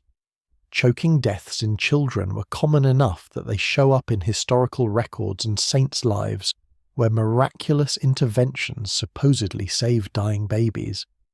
The foods you're getting are intentionally bland and soft, not because medieval people understood baby nutrition, but because they understood that babies are fragile and strong flavors or tough textures cause rejection or illness. Bread soaked until soft, plain pottage without strong herbs, mild cheese if there's any, occasionally egg if one's available and can be spared. You're not getting spices, not getting anything too salty, not getting the fermented or preserved foods that make up a lot of adult diet. Your food is boring on purpose, and you eat it, because hungry beats boring every time. Honey appears sometimes as a sweetener or treat, and this is one of the few times medieval practice aligned with something genuinely beneficial. Honey has antimicrobial properties and provides quick energy, and babies seem to like sweet things instinctively. A piece of bread with honey smeared on it becomes a treasured food memory, something your small brain files under "good want more." And maybe you get this once a month if your family's doing okay, maybe once a year if they're not. But honey's expensive and most babies are making do with whatever's available. You're chewing on hard crust to soothe teething pain. The pressure feels good even when your gums are bleeding from the effort. You're eating overcooked vegetables that have been boiled into submission. You're learning to like the taste of barley and oats and rye because that's what exists in your world, and your palate is being shaped by scarcity rather than preference. Weaning mortality spikes because this transition is dangerous. Your immune system was being supported by antibodies in breast milk, and now that's gone, and you're exposed to all the bacteria and parasites in food and water and everything you touch. Your gut is trying to establish its own bacterial colonies without any understanding of what's happening. You're getting sick more often, diarrhea, vomiting, fever, and each illness is a roll of the dice on whether your small body can fight it off. A lot of children die during or immediately after weaning, and it's so common that families almost expect it, which doesn't make it hurt less, but does make it a known risk rather than a surprise. The psychological aspect is real even if nobody's documenting it. You're being separated from comfort and pushed into independence before you're ready, and you're probably crying a lot, refusing food, clinging to whoever used to nurse you. Medieval parents had strategies rubbing bitter substances on the breast to make nursing unpleasant, sending the child away to stay with relatives during weaning, simply enduring the screaming until the child gave up. It's not gentle, but gentle wasn't the priority, survival was, and sometimes survival meant forcing transitions that felt cruel but were considered necessary. Autumn is when the rules change temporarily and abundance becomes real, and you spend 2 weeks eating until your stomach hurts because everyone knows what's coming next. You're a child in a peasant household, and harvest time means the fields are yielding everything they're going to yield for the entire year, and for this brief window between gathering and winter there's actually enough food.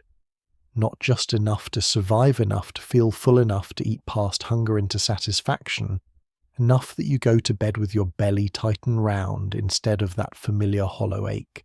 This is the feast before the famine, and your body knows to gorge now because memory of fullness is all you'll have when January arrives.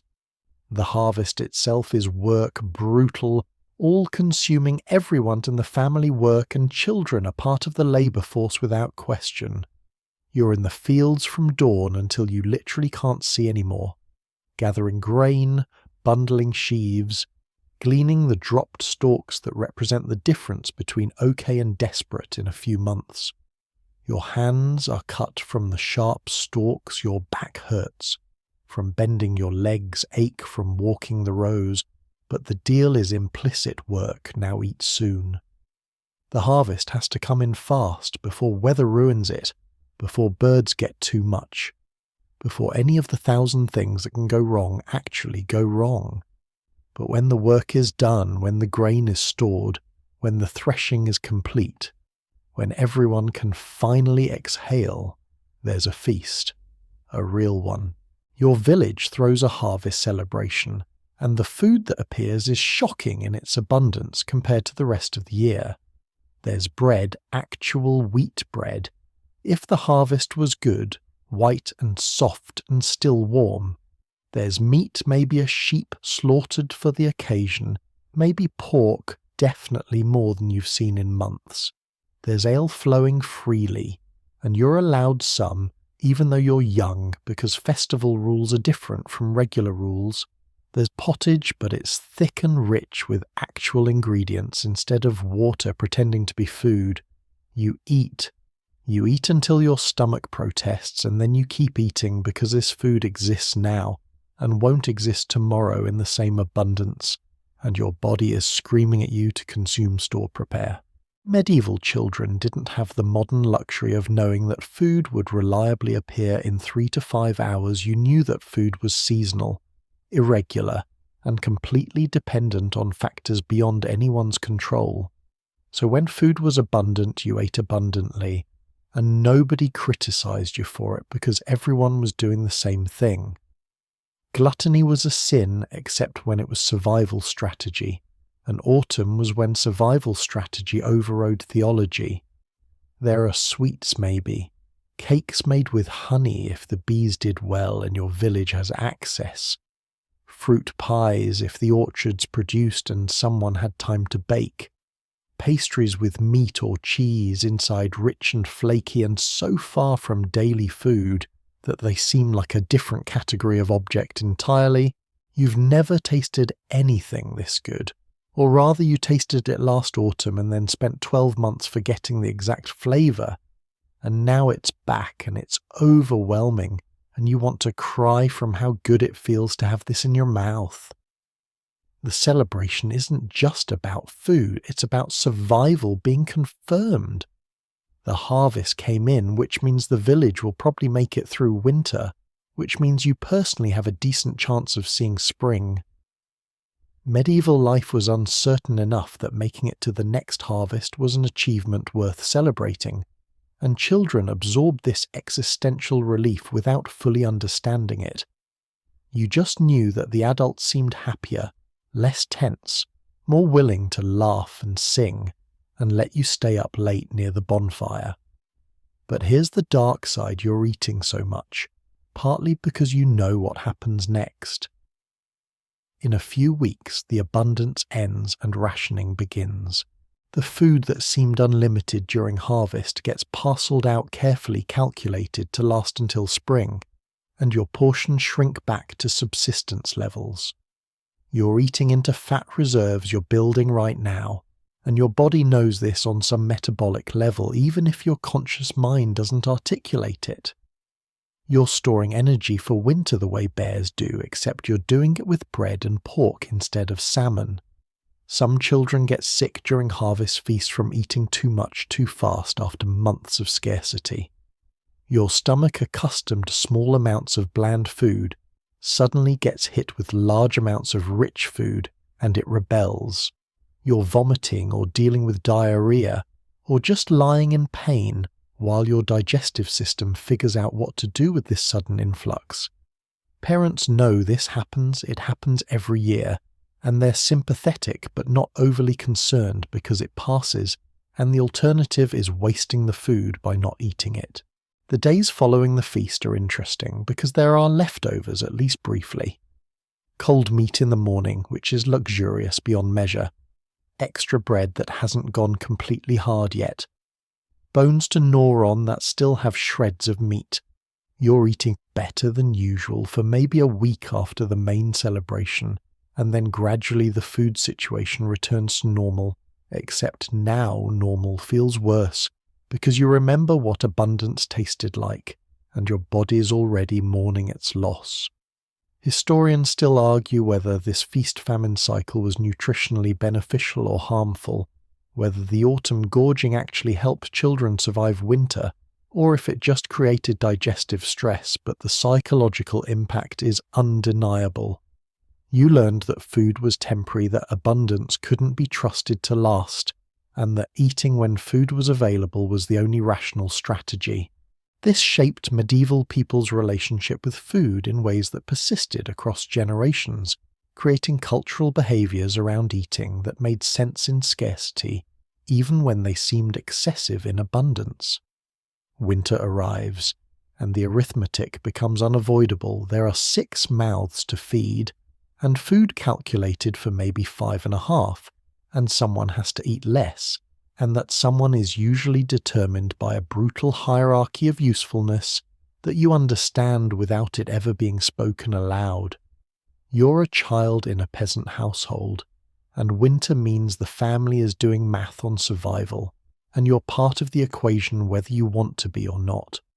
Your father needs the most food because he's doing the heavy work that keeps the household functioning. Your mother needs enough to stay strong because she's managing everything and might be pregnant. Your older siblings who work the fields need their share.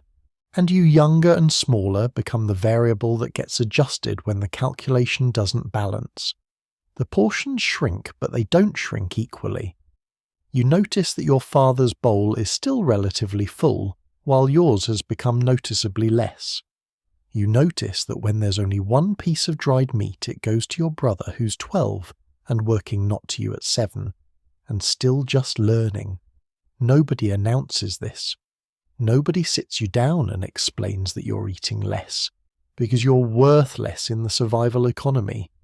It just happens meal after meal, and you feel it in your stomach, and in the growing weakness in your limbs, and in the way you're cold all the time now, because your body doesn't have enough fuel to generate heat. Some families are more explicit about it. The smallest children get the smallest portions formally, and obviously because they require less food to survive, or that's the reasoning anyway. There's a medieval medical theory supporting this: small bodies need less fuel, just like a small fire needs less wood. It's logical until you remember that small bodies are also growing bodies, and actually need proportionally more nutrition than adults, but that fact won't be understood for centuries, so right now you're getting less, and being told it's appropriate for your size. The worst part is understanding dimly that this makes sense. Your family's trying to keep everyone alive, and that means keeping the most economically valuable people fed first. Your father can't work if he's starving, and if he can't work, everyone dies. Your mother can't manage the household and care for younger siblings if she's weak from hunger. Your older siblings are investments that are almost mature. They're close to being fully productive adults, so letting them starve now would waste years of resources already spent. You at 5 or 7 or 9 years old are still years away from being fully useful, which makes you more expendable in the cold logic of survival. This doesn't mean your parents don't love you. It means they love you in a world where love and resources are separate categories, and sometimes love means making choices that hurt, because the alternative is worse. Medieval parents lived with agonizing decisions that most modern parents can't imagine, and the historical record is full of evidence that they struggled with it, grieved over it, tried to find ways to keep everyone fed, even when the math said it was impossible. You learn to eat slowly to make your smaller portion last as long as possible, so your brain tricks your stomach into thinking it's getting more. You learn to drink water or thin broth to fill the empty space even though it doesn't really help. You learn to go to bed early because sleeping means not feeling hungry, and the earlier you sleep, the sooner morning comes with its small meal. These are survival strategies that children develop independently, small acts of self-preservation that parents might not even know you're doing. Hunger has stages and you're learning them intimately. At first, it's just discomfort, the familiar empty feeling that you've lived with most of your life anyway. Then it becomes pain, actual, cramping your stomach, contracting around nothing, waves of nausea that come and go. Then it becomes weakness. You can't run anymore, can't work as hard. Your thoughts get fuzzy and slow, Then it becomes acceptance, a strange light-headed calm where hunger stops hurting as much because your body is shutting down non-essential processes and everything feels distant and dreamlike. Some children don't make it to spring. They get sick with something minor that their weakened bodies can't fight off, or they simply fade away, losing weight until there's nothing left to lose and then they're gone. Families bury them and grieve and continue because stopping isn't an option. The survivors, you hopefully, are the ones whose bodies happen to be slightly more resilient or who are slightly higher in the hierarchy or who just got lucky with illness exposure. Natural selection operates in real time when resources are this scarce. There's a particularly dark practice that historians document carefully and uncomfortably. In some regions, during truly catastrophic food shortages, families had to choose which children to save. The oldest boy almost always got priority because he'd inherit and continue the family line. Daughters were variable valued if they could be married off, less so if dowries were required. Younger sons were vulnerable. Disabled children rarely survived past infancy in good times and had almost no chance in famine. These weren't decisions anyone wanted to make, but starvation makes you choose, and medieval people chose. Your own family probably isn't at that extreme point, let's hope not, anyway. But you're definitely eating less, definitely weaker, definitely watching the food stores in the root cellar dwindle, and doing your own calculations about whether what's left will last until spring. You've become a small accountant of survival counting turnips, watching the grain sack shrink, noting how thin the pottage has become. This is knowledge that children shouldn't have to carry, but medieval childhood didn't protect you from reality, it immersed you in it. When the crops fail completely, when winter stretches longer than the food can last, when the careful rationing breaks down and there's simply nothing left in the cellar, you enter a different kind of existence where the word food becomes loosely defined and desperately experimental. You're a child during famine, and famine doesn't just mean being hungry, it means watching your family eat things that aren't food, trying things that might kill you, because not trying definitely will, and learning that the human body can survive on substances that would horrify you in normal times, but become precious when the alternative is death. Bark is one of the first alternatives. When the grain runs out, people turn to trees stripping inner bark from birch, pine, elm, whatever's accessible and might be digestible. The bark gets dried, ground into powder, mixed with whatever flour remains to stretch it, baked into a bread that's more wood than wheat. You're eating this bread that isn't bread, and it's bitter, fibrous, hard to swallow, and it doesn't satisfy hunger so much as fill space in your stomach. It provides almost no nutrition, but it creates the sensation of having eaten, and sometimes sensation is all you have to work with. Your body can't really digest wood fibre, so this bread moves through you without giving you much energy, but it's better than the psychological torture of an empty belly. Grass and weeds become food when there's nothing else. Your mother sends you to gather nettles, dandelion greens, anything that's green and doesn't immediately poison people.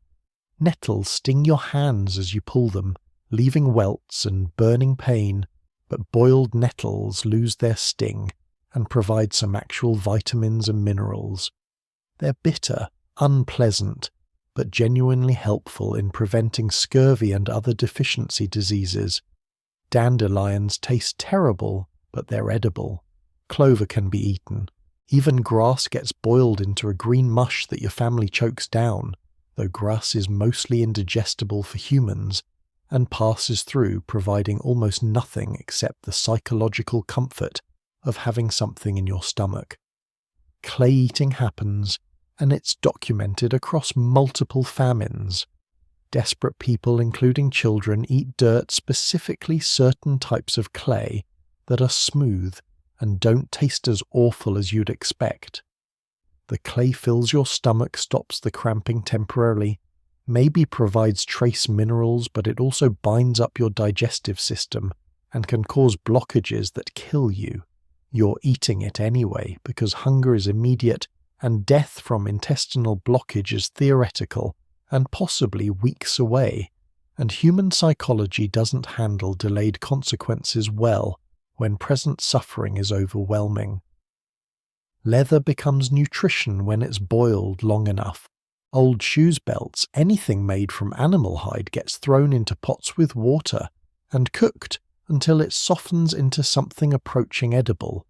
You're eating leather soup which tastes exactly as bad as it sounds like wet animal hide, because that's what it is, but it provides some collagen, some protein, something to chew on that isn't grass or bark.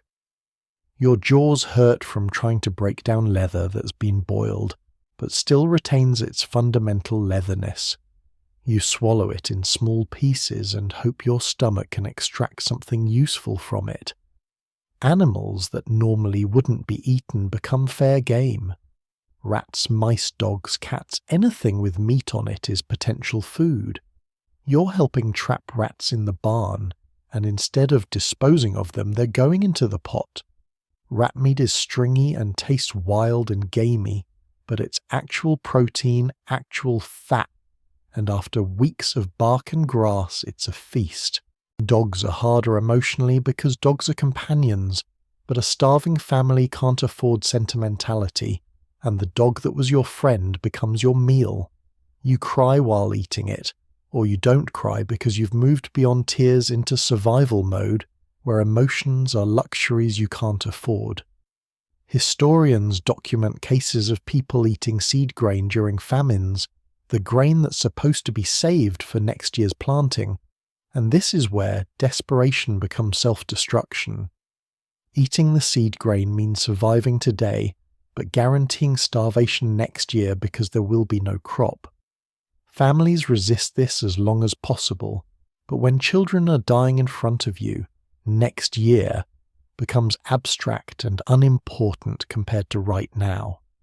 So the seed grain gets eaten, and everyone knows what this means, but they eat it anyway because watching your child starve to death to preserve abstract future crops is a choice most parents can't make. The very darkest edge of famine involves cannibalism, and yes, this happened rarely, but documentably during the worst famines in medieval Europe. Parents didn't eat their own children, that's too psychologically impossible for most humans, but strangers, recent dead, already deceased family members became potential food sources when every other option was exhausted. Historical chronicles record these instances with horror, but also with the implicit understanding that starvation does things to human judgment that normal circumstances can't predict. You, a child, probably don't encounter this directly, but you hear whispers, rumours, warnings about strangers, and you absorb the understanding that famine can push people past boundaries that normally seem absolute. Medieval communities tried to help during famines, monasteries opening their stores, lords distributing grain from reserves, neighbours sharing, but often there simply wasn't enough to go around. When everyone is starving, charity becomes impossible. You're standing in line at the monastery hoping for soup and the pot runs out before reaching you, and you try again tomorrow and it runs out again, and eventually you stop trying, because the walk to the monastery takes energy you no longer have. Children's bodies respond to starvation in specific ways. Your growth stops entirely. Your body diverts all resources to keeping vital organs functioning and abandons the luxury of growing taller or developing properly. Your immune system weakens and you get sick, constantly colds, infections, diseases that your body normally would fight off easily. Your hair becomes thin and brittle.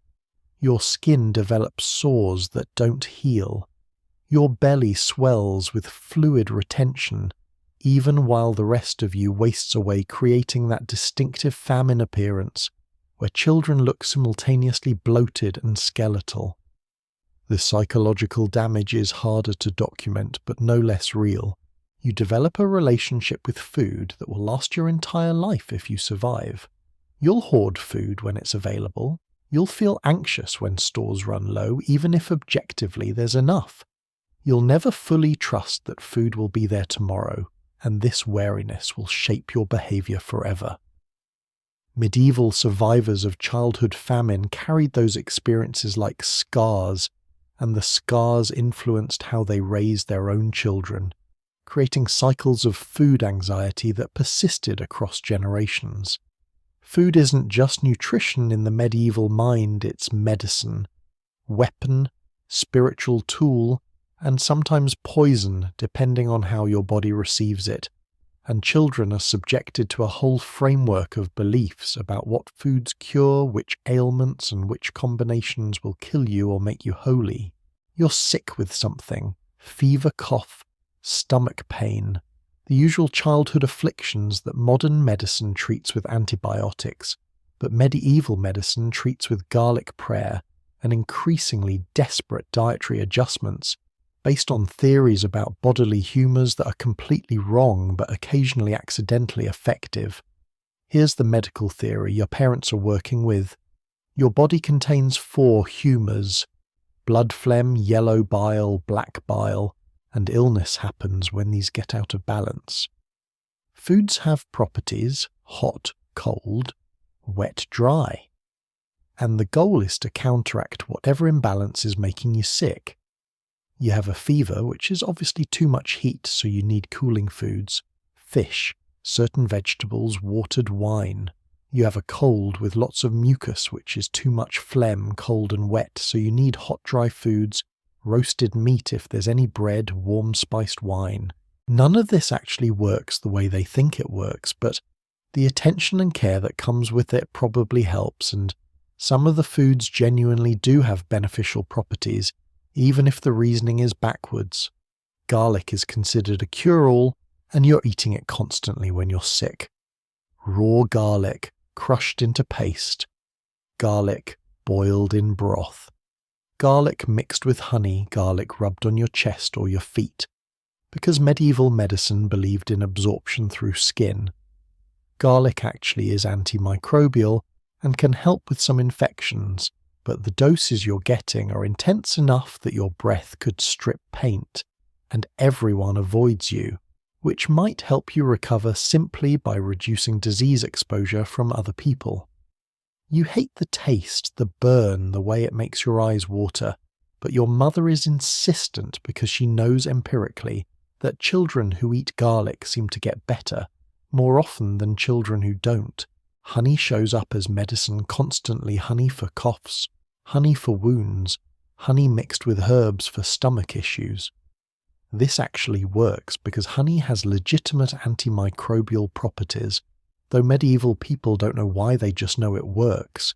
You're given honeyed drinks when you're coughing, and the sweetness and thickness coat your throat and genuinely help the pain, and the sugar gives you a small energy boost when you're too sick to eat much else.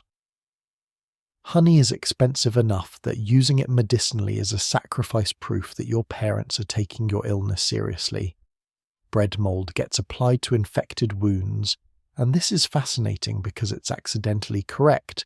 Some bread molds produce antibiotic compounds, and while medieval people don't understand penicillin, they do understand that moldy bread on wounds sometimes prevents infection. You've got a cut that's looking angry and red, and your mother is pressing old bread against it, and it's gross and weird, but it might actually help. Other times it definitely makes things worse because not all molds are beneficial, and medieval people can't distinguish between helpful and harmful ones. But when it works, it seems like magic. Chicken soup is prescribed for almost everything, and while it's not magical, it is genuinely helpful. Warm liquid keeps you hydrated. The steam helps congestion. The small amount of fat and protein provides energy, and the salt replaces what you're losing through fever sweats. You're too sick to want food, but chicken soup is easier to get down than solid meals, and your grandmother is spooning it into you with patient insistence, and you're probably getting better, at least partly because you're staying hydrated and nourished. Then there are the terrifying medical foods things that's supposed to help but seem designed to make you more miserable. Vinegar drinks for fevers so sour they make your whole face contract. Purging foods designed to make you vomit or have diarrhea because getting the bad humours out is considered therapeutic. You're sick, and now you're being made deliberately more uncomfortable in the name of healing, and you're too young to understand the theory. You just know that being sick means suffering gets compounded by treatment. Fasting is prescribed for some childhood illnesses based on the belief that digestion takes energy that should be redirected toward healing. So you're feverish and weak and being told you can't eat, and this might actually help. In some cases, not eating does allow your body to focus resources on immune response, but it also means you're getting weaker and hungrier while fighting off disease, and the line between therapeutic fasting and just starving a sick child is uncomfortably thin. Certain foods are forbidden during illness. Fruit, for example, is often prohibited because it's considered too cold and wet and might worsen certain conditions. So you're sick and craving an apple, and you're told absolutely not fruit will make you worse, and you have to settle for bread and broth. Fresh vegetables are suspect too. They're fine when you're healthy, but dangerous when you're ill. Or so the thinking goes, so your already limited diet becomes even more restricted. Special saint-associated foods appear during serious illness. Bread blessed by a priest, water from a holy well. Foods that have touched relics, these are given to desperately sick children when parents have run out of medical options and are appealing to divine intervention. You're eating blessed bread and drinking holy water, and your parents are praying intensely, and sometimes you recover because children are resilient and most childhood illnesses pass on their own, and sometimes you don't, and the death gets attributed to God's will rather than medical limitation. Herbs get mixed into food, constantly chamomile for calming mint, for digestion sage, for just about everything, because sage is considered powerful and protective. You're eating herb-heavy pottage that tastes medicinal and strange, but herbs do have genuine therapeutic compounds, and medieval people were excellent empirical observers even when their theories were wrong. The combination of herbs your mother is using has probably been refined over generations of trial and error, and while she can't explain why it works, it often does. By the time you're 5 years old, you've developed a sophisticated internal vocabulary for different types of hunger, and you can distinguish between them with the precision of a sommelier identifying wine notes, except instead of tasting berries and oak. You're cataloguing the specific quality of emptiness in your abdomen and what it means for your survival. You know the difference between I haven't eaten in a few hours hunger and I haven't eaten in 2 days hunger, and you know that these are different from there's no food left and won't be for weeks hunger, and each type requires different mental and physical strategies to endure. Morning hunger is familiar, almost comfortable.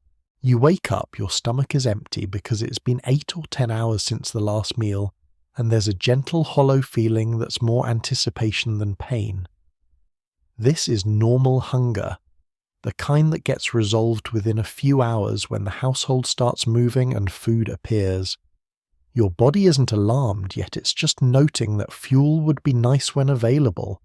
You can work through this play through it, ignore it relatively easily because experience tells you it's temporary. Afternoon hunger is more insistent. You've been working all morning in the garden watching siblings hauling water, and your body has burned through whatever fuel it had, and now it's asking more urgently for replenishment. This hunger has a sharper edge, a cramping quality that comes in waves. Your stomach makes noises, embarrassing, gurgling sounds that announce your need to everyone around you. You're thinking about food more constantly now, distracted from tasks by mental images of bread memory, of what pottage tastes like, fantasies about finding an egg or an apple. This hunger is manageable, but requires active mental effort to work through. Evening hunger should be resolved by the main meal, but sometimes it isn't. The portion was too small, or you had to give some of yours to a younger sibling, or the food was watery and thin and passed through you without providing real satisfaction. So you go to bed hungry, and this is a different experience entirely.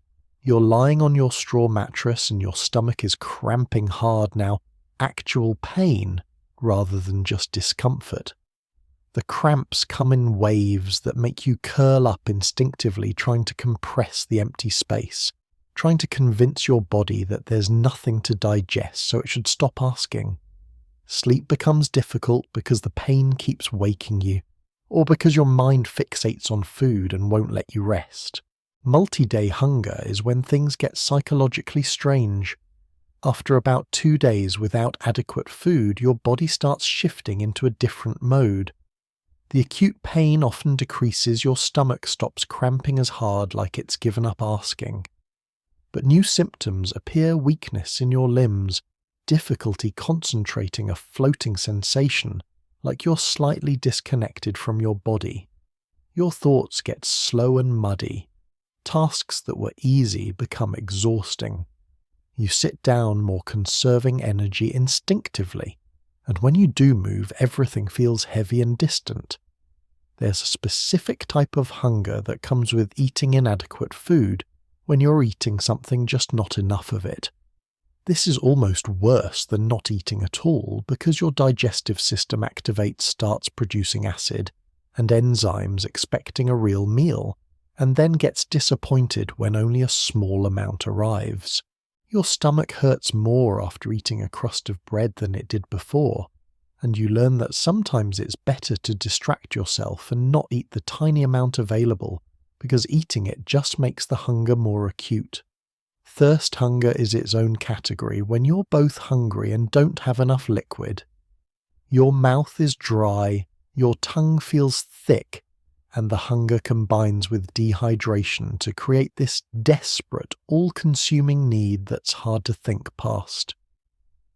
Water helps a little filling your stomach temporarily, but it also emphasizes the absence of actual nutrition. You're full of water but still starving, and your body knows the difference even if your stomach feels stretched. Then there's the hunger that comes with watching others eat when you can't. You're a beggar child watching a merchant's family through a window, seeing them sit down to an actual meal with multiple dishes, and the hunger you feel is psychological as much as physical. It's not just your empty stomach, it's the unfairness, the knowledge that food exists but isn't for you, the social dimension of hunger that's about exclusion and inequality as much as nutrition. Famine hunger is the final category, and it's qualitatively different from everything else. This is weeks into food shortage, and your body has moved through acute hunger into something more like slow shutdown. You're not in pain anymore, or the pain has become so constant you've stopped registering it as unusual. You feel cold all the time because your body isn't generating heat well. You're lightheaded and dizzy when you stand. Your thoughts are scattered and dreamlike. This is the hunger that kills if it continues. But it's also the hunger where your mind protects you by making everything feel distant and less urgent, like you're watching your own starvation from outside your body. Children develop coping mechanisms for each type. For morning hunger, you drink water and wait. For afternoon hunger, you find something to focus on intensely, trying to override the signal with concentration. For evening hunger, you curl up tight and try to sleep fast before the cramping gets worse. For multi-day hunger, you move less, talk, less retreat into yourself. For famine hunger, you enter a kind of dissociative state where you're present but not fully conscious, protecting your mind from the reality your body is experiencing.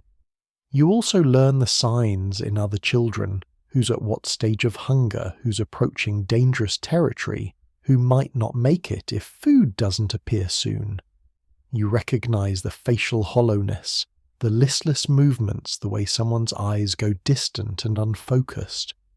Medieval children became amateur diagnosticians of starvation, by necessity reading each other's bodies for signs of crisis, knowing that today's suffering child might be tomorrow's corpse if circumstances don't improve.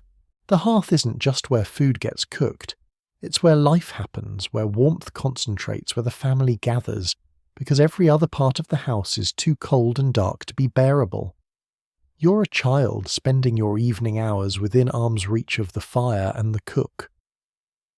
Fire vigil is a nightly ritual that's part survival strategy, part social education, part sensory experience that will imprint on your memory so deeply that decades later the smell of wood smoke will transport you instantly back to childhood. The fire is the heart that keeps the household alive, and you're positioned as close to it as safety allows, watching flames breathing smoke waiting for food that's cooking or has already been eaten but whose aroma still lingers in the air like a promise or a taunt depending on how hungry you are. The fire is tended constantly, because letting it die means starting over, and starting fire from scratch is difficult, time-consuming and potentially humiliating if you have to beg coals from a neighbour. Your mother or grandmother feeds it throughout the day, small sticks when it needs quick heat, larger logs when it can sustain them, adjusting constantly based on what needs cooking and how much fuel can be spared. You're learning fire management through observation, how to read flames, when to add fuel, how to bank it at night so coals survive until morning. This is critical survival knowledge delivered without formal instruction, just constant exposure until fire tending becomes instinctive. The cooking process is a performance you watch with intense focus, because watching food transform is the closest thing to entertainment available most evenings, and also because the smell is overwhelming and your stomach is responding to it even when you're not the one who'll be eating. The pot hangs over the fire on its iron hook, and whatever's inside is bubbling, sending up steam and aroma onions, softening grain, swelling. If you're lucky, some meat rendering its fat. Your nose is giving you information your eyes can't: what's in the pot, how far along it is, whether today's pottage will be thick or thin, satisfying or disappointing. The smoke is constant and unavoidable. There's no chimney in most peasant homes, just a hole in the roof, or gaps in the thatch where smoke eventually finds its way out, which means the interior is perpetually hazy. Your eyes water, your throat feels rough, your clothes hare skin. Everything smells like smoke permanently. You don't really notice anymore because everyone smells like this, and smoke is just what human smells like in your experience. Visitors to medieval homes commented on the smoke being nearly unbearable, but you've adapted and your lungs have probably suffered damage that you won't understand until it manifests as breathing problems later in life. But right now, you're just sitting in the smoke because that's where the warmth is. The light from the fire is the primary illumination once the sun sets. Candles exist, but they're expensive, made from tallow or beeswax, neither of which your family can afford to burn casually. So firelight is what you have, and it's dim flickering, creating shadows that move and dance across walls and faces. You can't read by this light, not that you can read anyway, but you can see faces, watch expressions, track movement. The fire creates a small circle of visibility in the darkness, and everything outside that circle might as well not exist. Your world shrinks to fire reach every night. Stories happen here around the fire after the work is done and before sleep. Your grandmother tells tales, folk stories, family history, legends about saints or fairies, or the noble family that owns the land you work. These stories serve multiple functions: entertainment, moral instruction, cultural transmission, and distraction from hunger.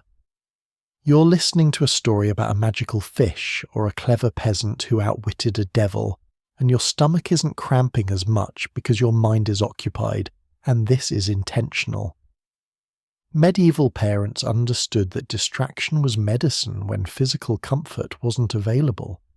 The fire sounds become a soundtrack to your childhood. Wood crackling and popping sap hissing when a green stick gets added. Accidentally the soft roar of flames consuming fuel, the occasional collapse of a log settling into coals. These sounds mean safety, warmth, food, family.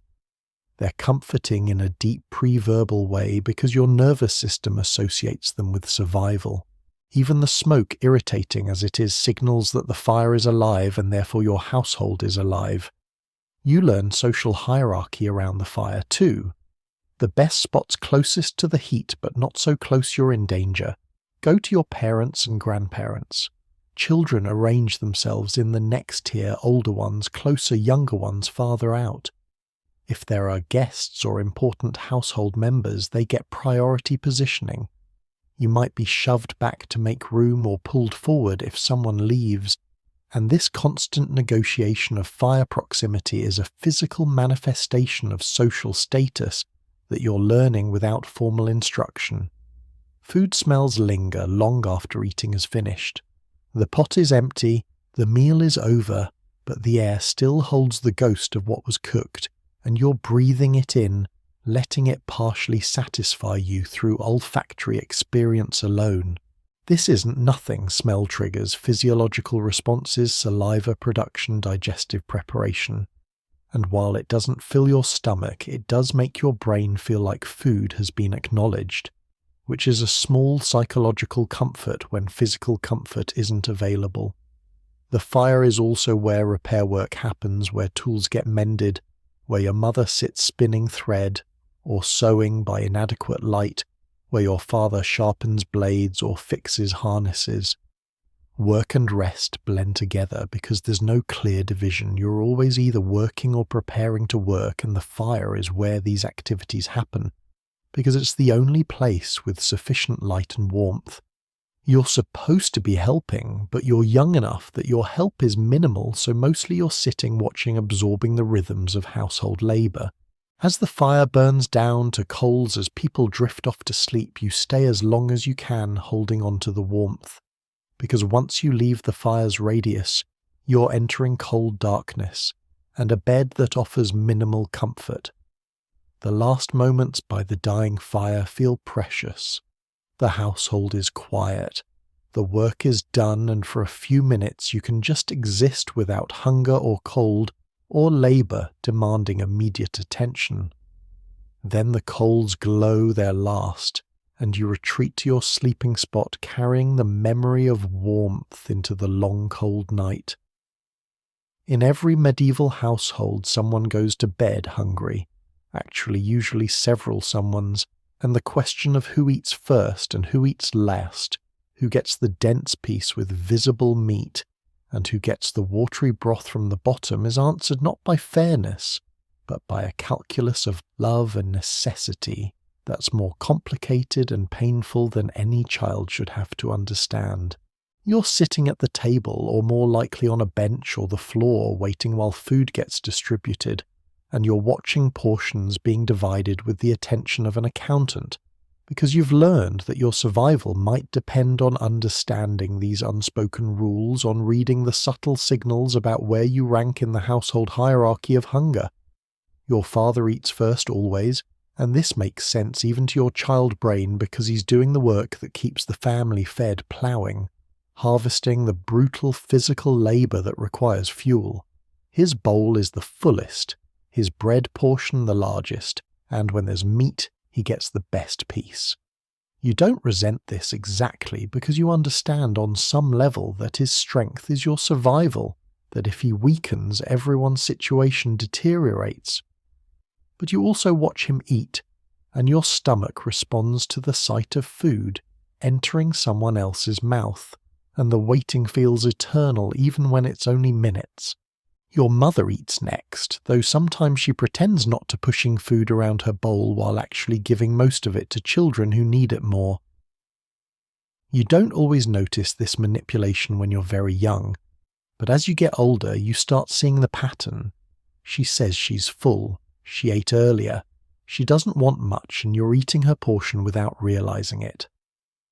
This self-sacrifice is so common among medieval mothers that historians document it across centuries and regions, women starving themselves incrementally to keep children fed doing it, subtly enough that the children don't carry guilt, but clearly enough that other adults recognize what's happening.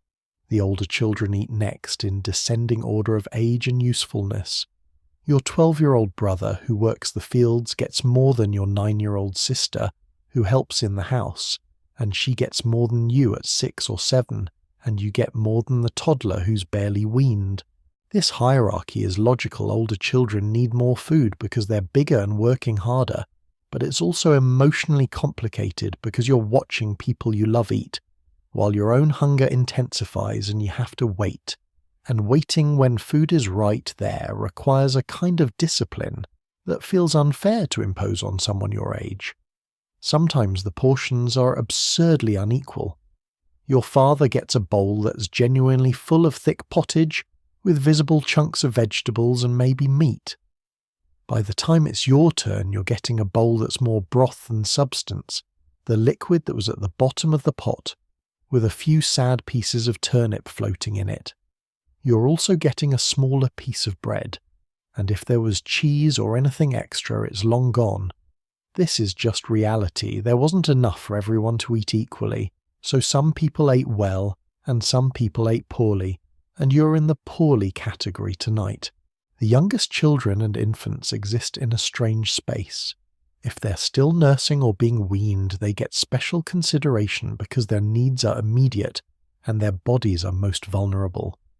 But once they're past that stage and into childhood proper, they often get the least because they're not working yet, and the household is investing resources into keeping them alive until they become useful, which is a cold way to think about children but reflects the economic reality of medieval survival. You might be in this category old enough to work a little, not old enough to work much, and therefore ranked low in food distribution. There's also the question of favourites, and pretending this doesn't exist would be dishonest. Some children are loved more demonstrably, or their survival is prioritised for reasons that might be practical. The son who'll inherit the daughter who's particularly healthy and likely to survive, or purely emotional. The child who reminds a parent of someone they lost, the one with the sweetest temperament.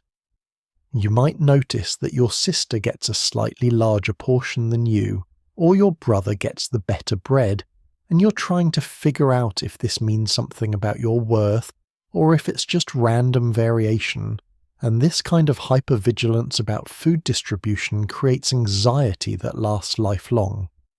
When there's genuinely not enough, the decisions become agonizing. Your parents are doing math in their heads. If we give equal portions, everyone stays hungry, but nobody starves. If we prioritize the children most likely to survive and most capable of working, we increase overall family survival chances, but accept that weaker children might die.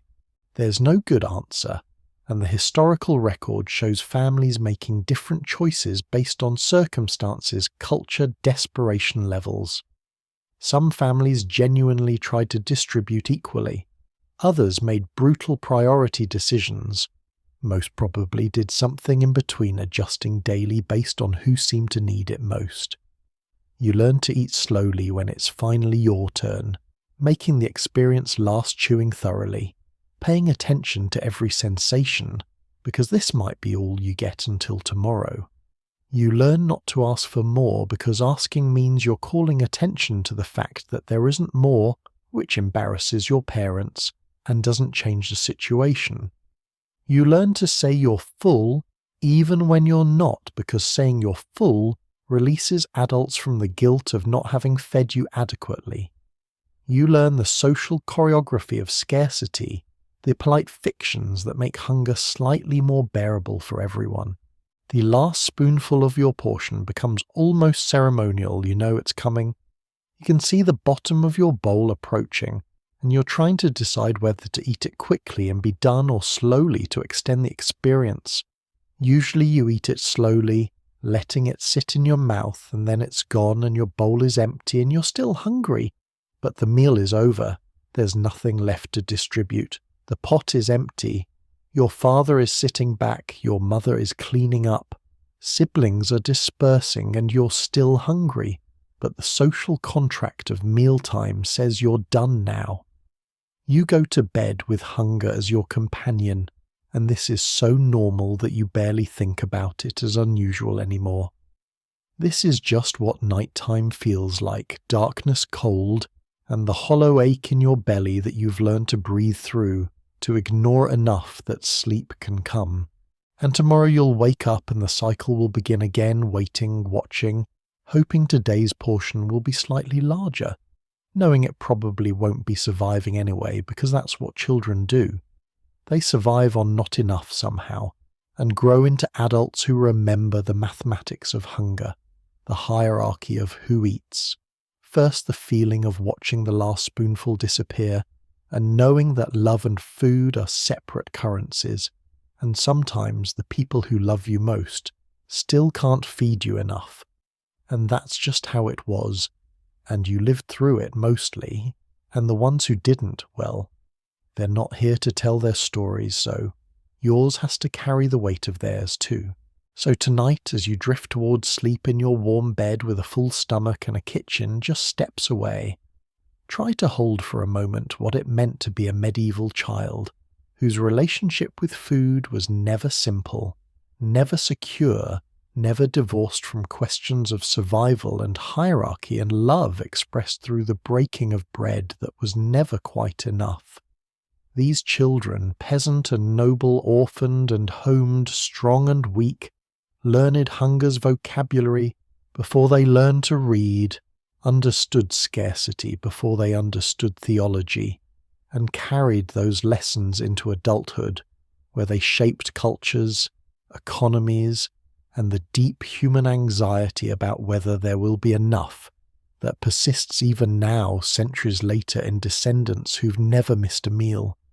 Their lives were not romantic, they were cold and difficult and often short, but they were also full of the small resilient joys that humans create in hardship, the warmth of a fire, the rare sweetness of honey, the belly-full feeling after harvest feast, the knowledge that you survived another winter and spring is coming. These children loved and were loved, played when they could, laughed when hunger allowed, and experienced childhood as something simultaneously precious and expendable, protected and exploited, innocent and ancient all at once. The cook fire has gone to coals now, the household sleeps or tries to, and somewhere in the darkness a child's stomach cramps and quiets, breathing through hunger until morning comes with its small promise of bread and pottage and another day of survival. That child is gone now, centuries gone, but their hunger echoes forward through time, reminding us that food is never just food. It's love and power and survival and sacrifice, all served in a wooden bowl, divided unequally, consumed, gratefully remembered forever. The story ends here. See you in the next video. Good night.